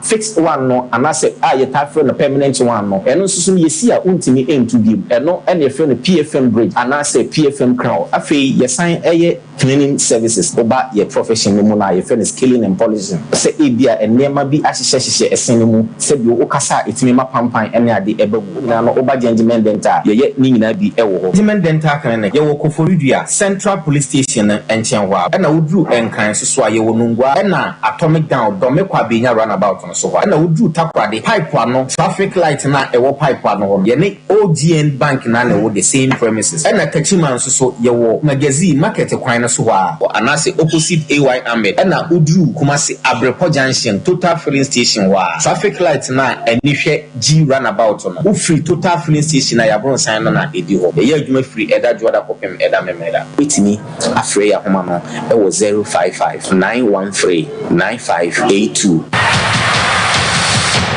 Yeah, the football grabetum, a high sense hero promo. Yeah, crowd on a hobwa, na konya na bedewama. TV, sound system, mobile phone. Yeah, titis to say who? Share Hero 24 no high sense TV so 4K definition papebi. Yes, also QLED and a mini LED TVs. Each is via Ukabia, a 5032, a 600. She show me you dear. With the high sense TV, I share Hero 24. Asa uti stadium ho. And in down sound no emu ye clear. Na ukra high sense mobile phone. Be with me share. Every 10th, every 15th June. Adi IF4. Na yasa tiswo. A high sense hero promo. High sense hero promo. A kosu wo high sense showroom bia. Enti koho na kwa jiwudie.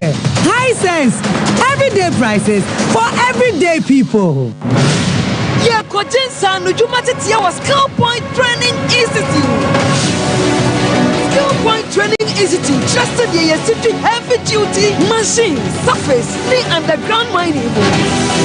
Ultra forklift, loader, excavator, backhoe, dump truck, auto.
Alright, your body na yetimi santo aso na mboa na niamande da yepa.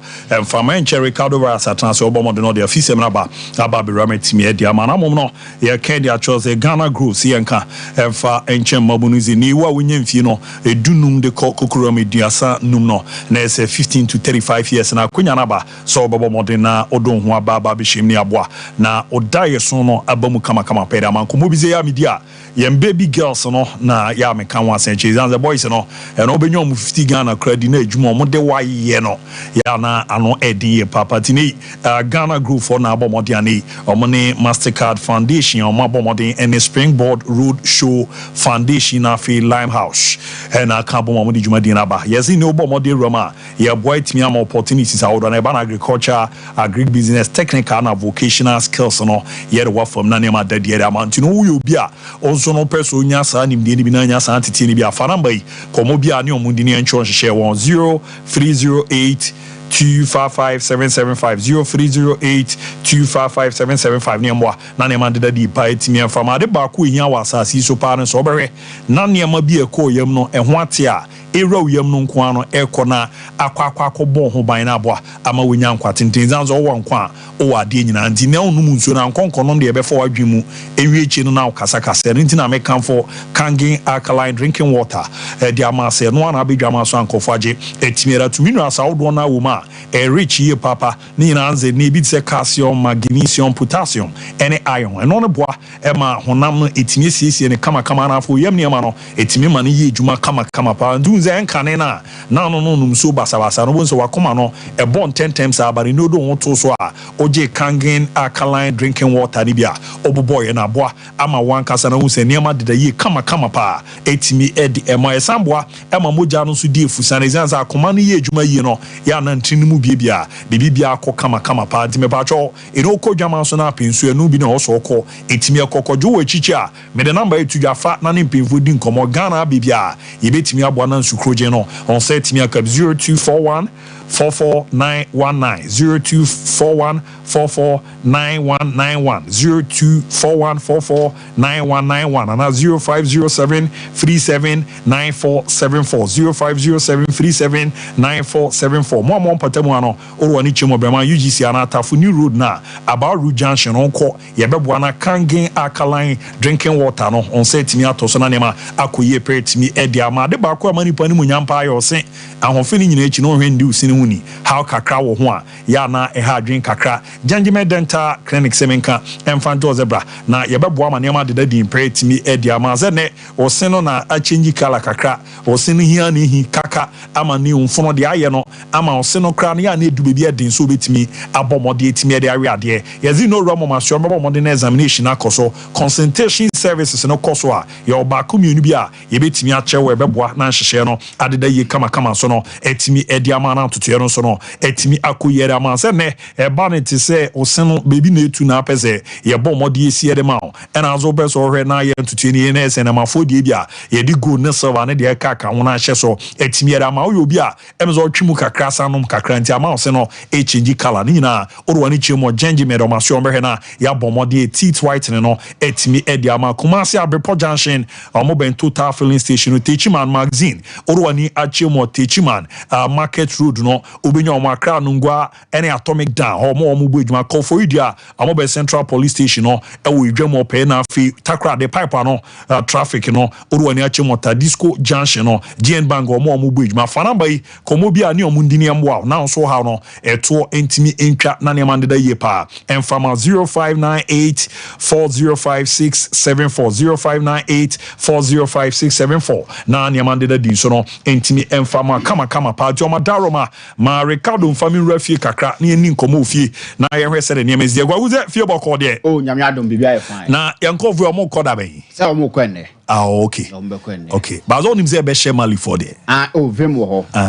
Vem wo ho. Kwa akota film. We kwa share mali for na we na so atimi aye. Ndiabu yenye ni say ya na yenim komo. Na yemfa Black Stars and Sense na mra. On say nra no. Black Stars have visited Access Bank. Access Bank here bank how many Ghana Football Association enso edijuma ntenra omo team pa enso team ho no mo call ye no na say Thomas Taper don say we omo call no na mo hwe ban no na say kudu de da ho nti omo man fans anes we twena ni na o seresere sa enso timi e wo ka nim teno ne nyoma na e costo mu wura mu enso wo Access Bank omo enso office fo no e na afi Thomas Taper te ye na enim say the day you enso antimi amanti so na ye captain a olidi and Blasters no ko enso ko din komo kakana ne komodi no sei en ne sitie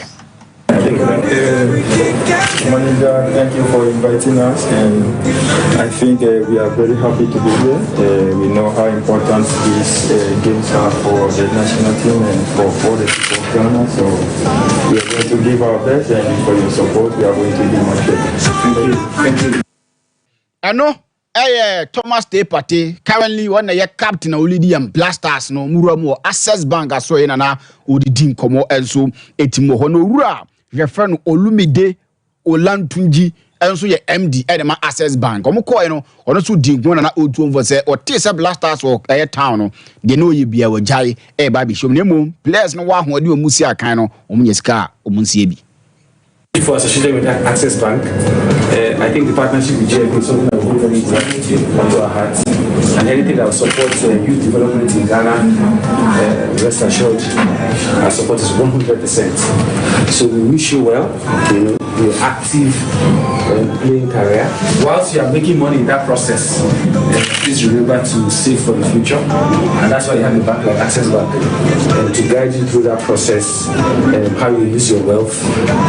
Your active playing days. When I heard you were around, I shut down everything I was doing just to see you, to show you how important you are to me and to Access Bank. So thank you and welcome to. Dianene nkoma of course. Nabu, once you work as a Munsebi. Nana pana ni dim unimi dim komo office. Nze brekum Chelsea player na no mba Africa no gina mu no. Na no. Kajima Mauza no pina ini anum join news for ye ne ho ya but komana metete de Ricardo. Brana nka say bon. But akomya ni one thing is on. Me ya na issues ba o. Kwaku ya de me di tumi ho funi. Ewi aso na mo amfa two teams e bibia ntimento. Ni bibia betimi ato. Obi de o ho a e bi ono ana hwe ne ne ma obi so de yi sign. We the last time no apostle mu din common we silo luma. Deal be na paye no so the scale kushim na wanya ska bibiri ni muska nyina akọ. Ai oluma se nyini nu amone ebi mu ne krekre man ka bai na okọ. Edimi wi asen da bi abede to be teams e. Sa asemsi na osuru nu e careful. Asemsi na ozen kofo onyansa pa. Mi anka mi nye we, mi anka mi nye we. Eto ana bonze wo a Intimate ya na me criticize you bina me so bina de ade am very careful because ento wada so what is happening no 24 kind no ento wada everybody is white Kajima no e super super right back no akwani cap Chelsea bo Africa so what you we no what in common odi e no ntino opani ka jom zo munya sko munsie bi kire bi beboa amanema enzu atimi akoso yedi amom na on say Blaster be market mafikum ha ene no magrom enso ewo ye Mali akwakototo nyoma na afei ya hwese betima hye Mali na afei atimi anya qualification to 2026 World Cup no na omobeko na ni Armstrong boni di wa Ghana ha na anim juma wadi da ma ha so folk ni ade no pani no enso adi fo no so hwe Blasters din a ye ready see e be hye Mali Blasters are ready betima akwa Mali na no man so atimi akonkan e di amai na ending komo Blasters akachina no nansensemi na wabonten se Andrew de da you need Jordan you as a Blasters no o be jabo ni ade na na krata tin every fitaki ho enso atimi aba nti se sharak be ye madomo a na o di atoso na afi fitaki nsema wo kan ona you brothers no yatimi akeka kan tentem na afi atimi enso asori afi na ma enso atimi ay kama di sharak hwem na afi fitaki ona you brothers no fatoso na afi ntimi nim komo na ye ntimi kona bibia enso ntimi enye kama mamento aso na minim komo enso ewo mudia Fifi Taki say, please be advised that recent reports of their youth brothers, Andrew and Jordan, resigning from the national team are entirely false. Andrew has had a remarkable season, scoring 6 goals in all competitions, and is currently enjoying a well-deserved holiday. Jordan is currently in the camp of the national team, and he is proud and honored to be part of the team for the upcoming World Cup qualifiers against Mali and the Central African Republic. They remain dedicated to their careers and committed to the national team. We urge fans and supporters to disregard the misinformation and continue to support their youth brothers and the Black Stars by Fifi Taki on behalf of Ayew, Andrea Ayew, and Jordan Ayew. Do you know? And then some more Fifi Taki so that Bible and say, wow, better to say, and you say Jordan in the day you Bible resign for Black Stars Limbiano or Sister and Seven. And you know, Creno Casano, so a remarkable season. Masaka 6 goals, and no sweat to me when they know, and in some career few bar, made to an Ewo. None of pay yet tonight, you know, ye din come over, bray, room, and so Ewo, NS for catching a shanty, your economic din come on. One say, you close it down. baba yara amasa no kotoko kure si aka wa brankese ne ebusanse yatete se nyoma enkoyi enso ho yetima close ye stadium ni dan wa yesiesie ahead of Ghana enso the Central African Republic. Madam Pad boy enkomo no say baba yara de ebedu nyampa dwada no na ye ready for action. No kre Basa na ye makotoko afọ no na ha den kakra but obey ne dey. Last bad dia na chese omo enu national ni na body ni na monitor facility ni if be to be also NSC nya facilities no so if you are bibia metwitwa na name if you know you start with the pitch management omo ye maintenance den omo twaso omo go flex na kakra into omo money asese so nyame adom ensio koso into omo sada so omo je regulations and directions to be asese omo di bia no omo so gusu omo omo ye yes so fana ensisi inside and ho no so aye into no say the preparation and you do so aye show omo eno ene sama Madam Pad to just preparation na no gusu omo ya bibia koso e baba ya Sports Stadium anyampa that twada Ghana Central African Republic ne beba so ama na etwatimi akon kana Ghana baba ya ra ho no scoreboard ni nya adwuma o na ne ebu sa Madam Pad ya tete sa engineer ho a wo hwese eye scoreboard be ya adwuma nsem say no kan ye enso on the scoreboard then also me dey kan e ba sa ye mampanifo asopin it's almost a shame, almost a access. Near not access any na. Omaba almost so effective. It's been some Monday there. A double juma am I? Oh, and then someone, Madam Pat, and so the two jar RFA says scoreboard no ne Baba Arabia ready. Now it's me host Ghana and the Central African Republic no and ya boetri and so to me at the amount and so to me. When I ram a year Division 1 Zone 1 a year playoff no one say we Access Bank Division 1 Zone 1 about playoff na say in the city Zone 1 championship playoffs no say in the city Tachiman Heroes and Young Apostles nebo now here almost statistics need to be go come on na no ma answer to me ko almost say the final push we are be winning as a room and so have Ghana Premier League and so 2024-2025 season na wa brabo 3 p.m. wa crash sports na sa game we no and eba so be gidi pa and so etimo ho we no obi a woni interest and was game mte ade a nyoma and so etimi akonkan e ma no and so etimi atoto deeper and so etimo ho ye wo division 1 na de yeni nkomo e wo nana prempa akachi opani uram and so wa tram divisa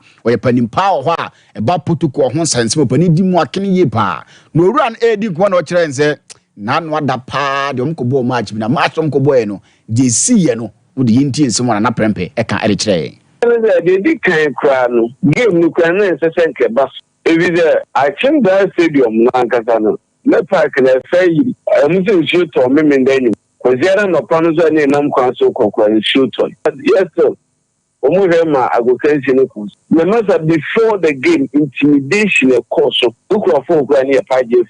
No, yes, that's a game around 27 minutes and a referee penalty be a nature who be who beard in integrity, including the Mankasa support. Almost like I could get your mass in your own company. The bono combo by and say there are instances that any opportunity a babeshe refer by le line 1 crime page and franca. The letters a name referee Anchor Francis a catcher kutuku lawyer players in the Omonko 18-year dogs on the hopping of it near Bow. The Sabe Mukura a shocking year Nintino. The describe that referees were dangerous and around 83rd minute or G second penalty. Or catch your goalkeeper. Say, we need no civil born now. Obey order for we taking. No, mine say obey yourself for 10 times for him to obey good. And then someone and a prempe edit to your bra omne kutokuro ya skozi aga no che new mate yes ya catch a player say so nim na penalty not china revile kache goalkeeper o chipere job eza amon foforo kutokuro ya se ne atram divisa Zania ba won't who would have put no I because chin crab is amon foforo bara asase wa no e de pa and this man na prempe Revilo, omunya ball lay your side cry. Rabba say or somewhere so basha. Eh, they do no. So be penalty pa ne be ka we ajo ne de. Ka che kutuku so mon penalty box no. Obeji penalty abo. Jero ne samo a efiri oba yewra mo Ghana yam Premier League dim champions no Samates. Omo na timaje Ghana yam Premier League no e de asi omo na so no pani e fa ne Paul Anyabo no business and development officer. Ono ne di animu ama no mani na. Enso etim e konkan e amomna ne ebusa ne se Paul dem pa na mutimi ye ya. Ama team friend Samates and so Magic Ghana Premier League no edition na same say na Paul and so team to him into heart before heart could say United Yafano Evans Armando. I don't think that they will say so Mobahano Yabo Mabo South Asia. It is more about the project and what we have to offer them NMA or Mutili it's but of course, there are also players you know Kotokone has a call more and Kotoko. So I know the almost signings, almost strategies, almost signings. Players are almost sign almost buy and meet me as my poor one and sweat me Gina Brani and sweat one abu Mukwala and Sons and one sweat my ding. Report nature say only Kumaza and Kotoko sign 2 years plus 1. Nese or sign 3 years minimum. 2 now one number back home. Currently as we speak, the sika original $2,000. Okay. Bosumi bia na kudu no atom no akwakoje. Na report e ba che say asande kotoko be say omutimi trigger plus 1 na a flat rate $4,000. Enya afi na be ya baba se bia say yema 250 yema 300,000 that be $4,000. What they took up a branted ever sign with Timatoas was your kind at a mass and go $4,000. The report is all free Ghana Uganda no, but if we need the corners or more or man or call needing bedim Kumanama and sweat mato to dim. See a real season where we are or we drop some trigger the 1 year na cana. Nasas can 2+1. But after 2 no, also muchia says come with their trigger final way no. And the was maybe now report which is a Semba for any abre. Oh, okay. Me meet me a fan better. The ban is all quasi free agent. Or quasi free agent. That's all back on the Corobas free agent. To call Vesanco free. But that's what I hate. That's what I say she goes in a national team call up there. But I'm here. Bet me and so free Marco free. Yes, you could talk so tall Babaso. Mbo matches nibi and so Holland near the idea no and then somewhere. If you have a name of my main far kunya wezo. Na me wish a Kofi DJ. Me wishing a happy birthday. You want one kasani G. I friend a year a fiahiga. And I see me wishing a happy birthday. Was in G for life. Intimate canyon so Jadano and Yakupu Shana don't Sabecabiano. Intimate San soon I am Mamisika. And near my Missika birthday. Into an wishing a happy birthday. Yakupon Cano Honado den Sabecabiano. A yesha said they would see Serena on Tonkos now on Serena Bibia and so intimate Kamati. Montoasma. Meda se pa bare na mo bi andidi. Yo kuku anyando na ne birthday. Ti fia na me ze na niam be ya ti. Na afafanto birthday. Ti kuku ano. Ala afafanto. Kuku happy birthday. O ze me no de. Oh, you bia na onya yi nko a me nko a de. E was a normal de ne happen. Well me no de. Say the intensity ni ade ade no. Cooks babe. Cooks no. Cooks babe. Meda.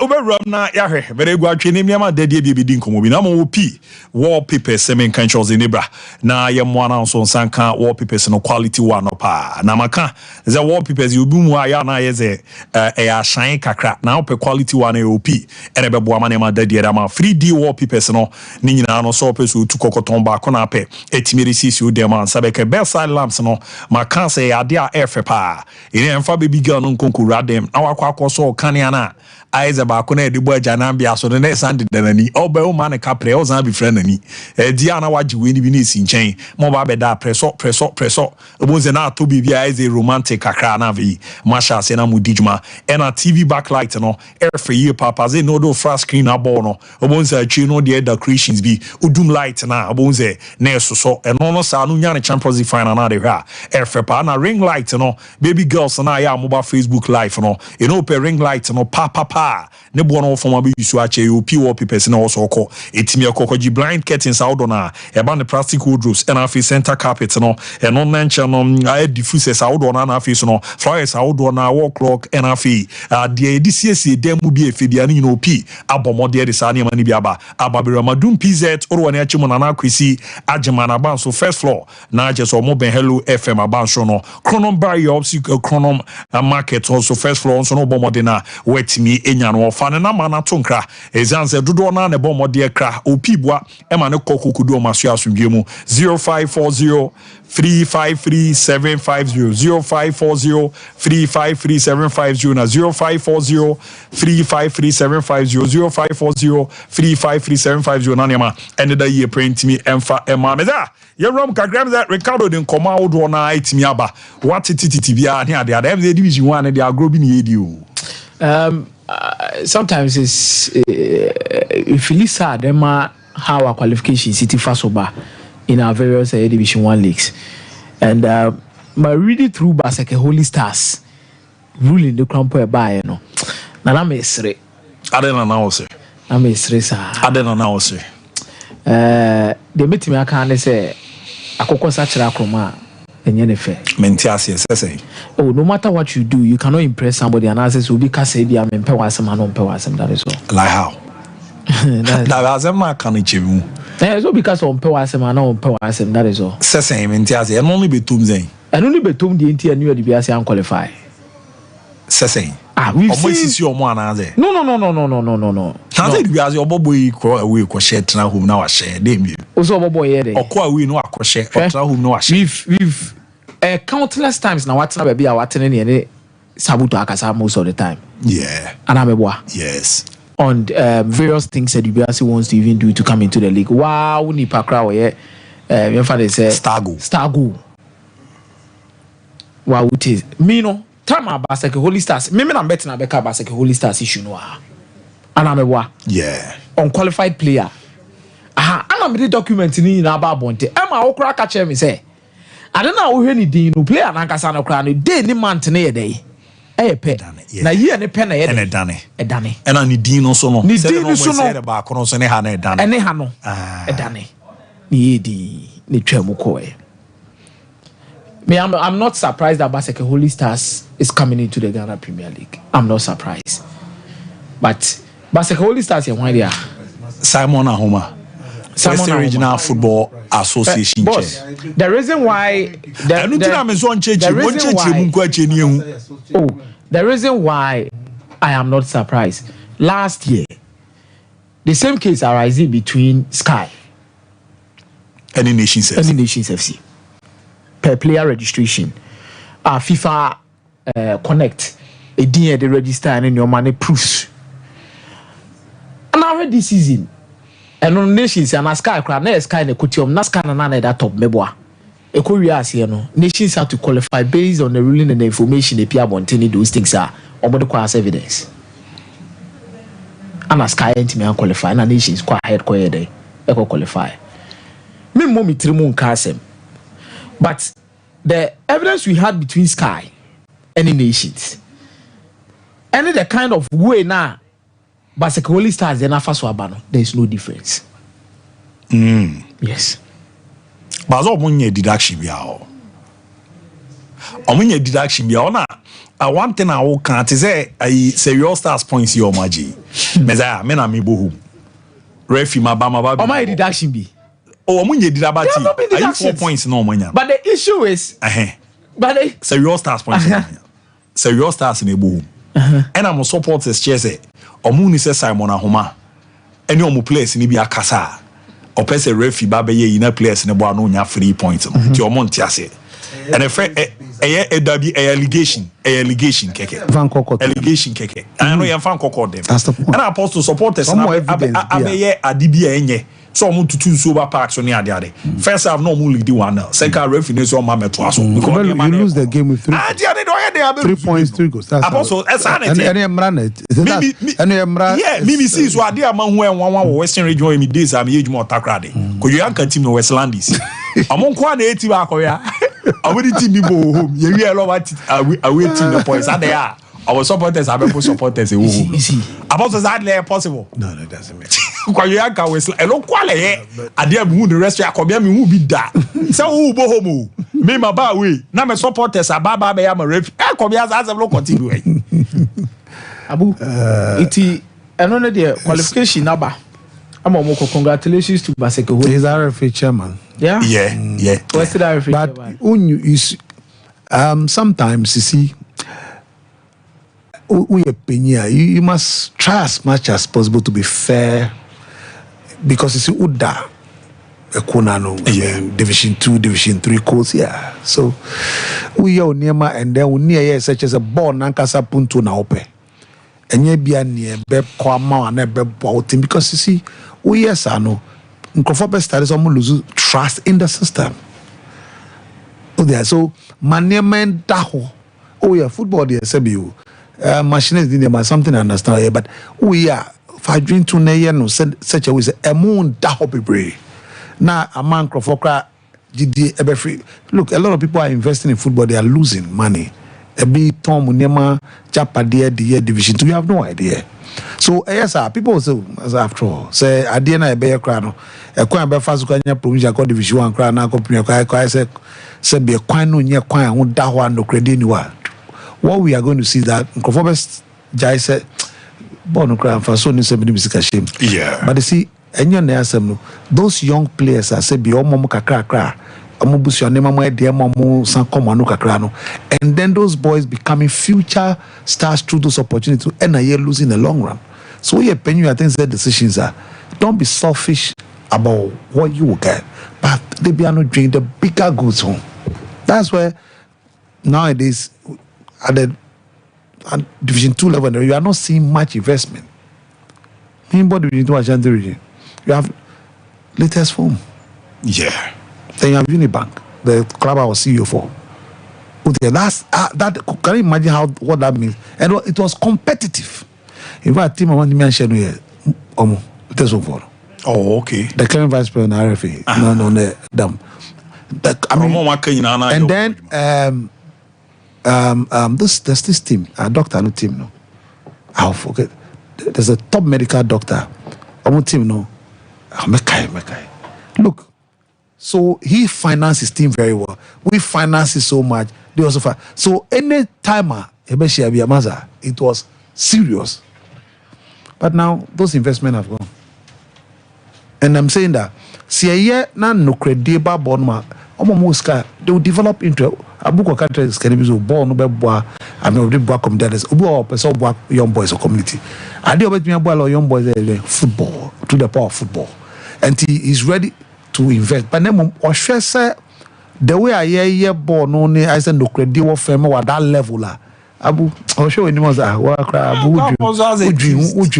yes about Ankasa Papa no or this rumor. Tachi families no all more in Kolai Benya Quenya about Division 2 Akko Premier and Division 1 Akko National Junior National Team Akko Bridge. So very difficult for some of us to accept this but that's the kind of football we have now and we are running. Division 1 teams are qualified won say bibiri tienkomo ya komiana na prempedi is our we apostle no team bona referee akache goalkeeper say o ball e be ball so ama na sha e be ball 10 times. That's terrible.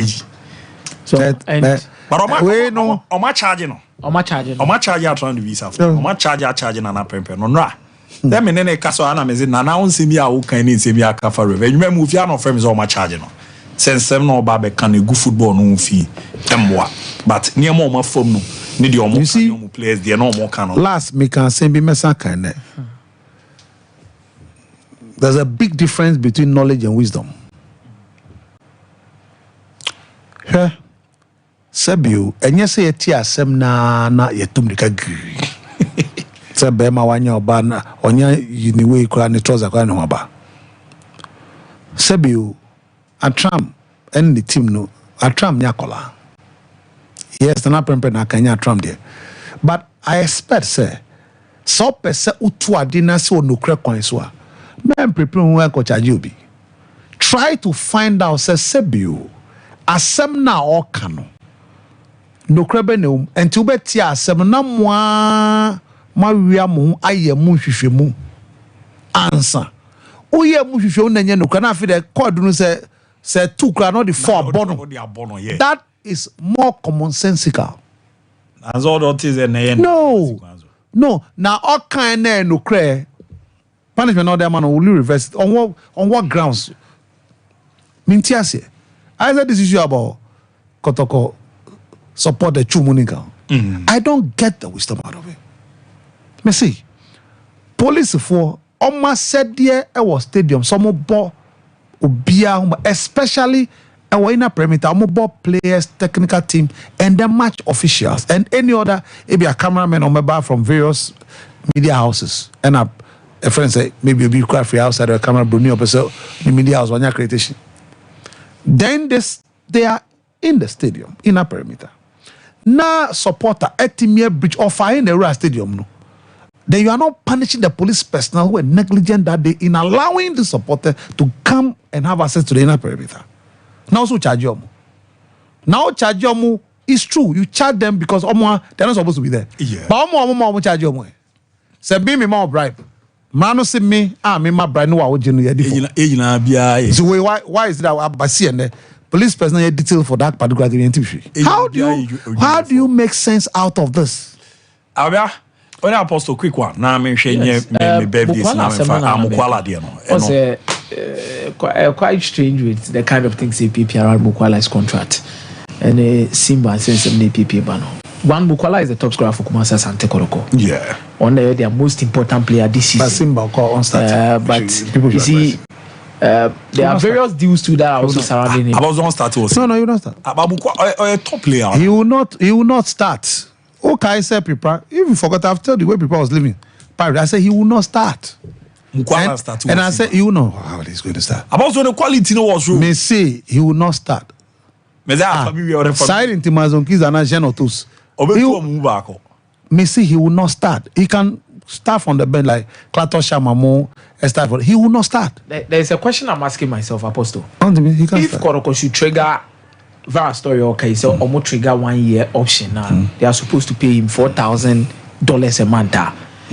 Na they didn't also Kotoko so pro convince boy and say boy and extend na on talk as ankano. BBC Ekoso. What did he say how is going on? I extending on money car. And in commodity, no what the ama boy and address or extending the contract. Ama they are trying to involve Fikesi so bit me aboa. Listen, the point is that a do baby na commodity no do baby now. You should know when the boy is just ready or fed up to leave. Because we are not changing our subject for Sida. He will drop in form, but we still seek her. Of course, if a player would offers not to take the terms on the table, $4,000 or a car plus what, and still he say you want to go, let him go. About the matter, me no be area. Why? Me mreniti. Togo abankeke. Makan dia chosen ne Benin. Eno fia baba be na haban wansem de otia. Comfort ne kasa apa nim de ya. Etimi de man dise ne tie. Oyo bi a ne papa na ma me film no edwuma sem no aye basa onso oba fefe be ma kama.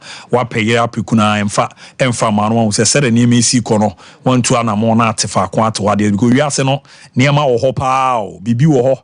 Gieda yentu yepunumuti ozo hena o yen hihye ni na abomode tu anamona akọ ekukuramu o togbe ahaban keke na togbe ebomode yen hihye ya sele tutu yeri sitiero ne on YouTube Takas TV obomode ye hunhum niama bi o yen cheche bia ebeboa mo hu sere obefa so tu anamon wa asasi so yo babu okra da bi we ni so fa yin obomode etimi esa cheche na o ne uko YouTube anu abashim Takas TV na wa hwese do si bomode de ni djuma no pena komase ejo so afia se kwan no so no hospital Jansho wa or Bridgeman Tifana by a car how Fachi to go number 0244 484747 0244 484747 0244 506620 0244 506620 Niamwa Nane Mandela di Pen Famasha my member Bob birthday special so quick one now young queen Mr. Clement Kaku Asiedu Minla lecturer lecturer and Africa coordinator West Kensington Center for Professional Studies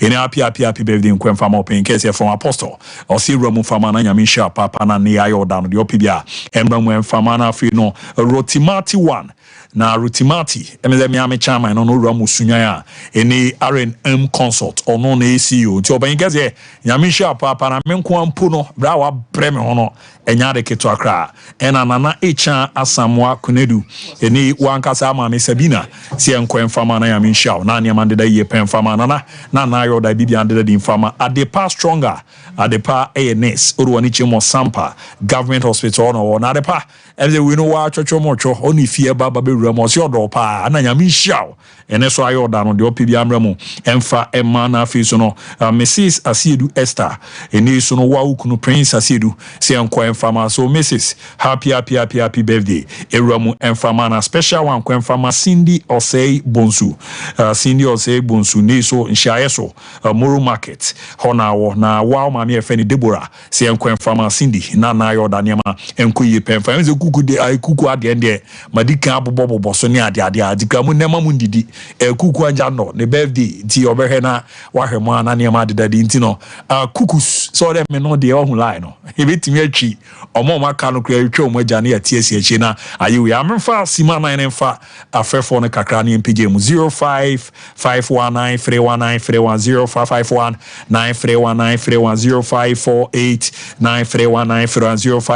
055193193105489319310548931931 pacho dia ne baby afrefi oyibo national midiwado adwato ifoba papa pe na abudi abe won ti say me won yo oyibo na nzo adum na fancy ho ye de o na wo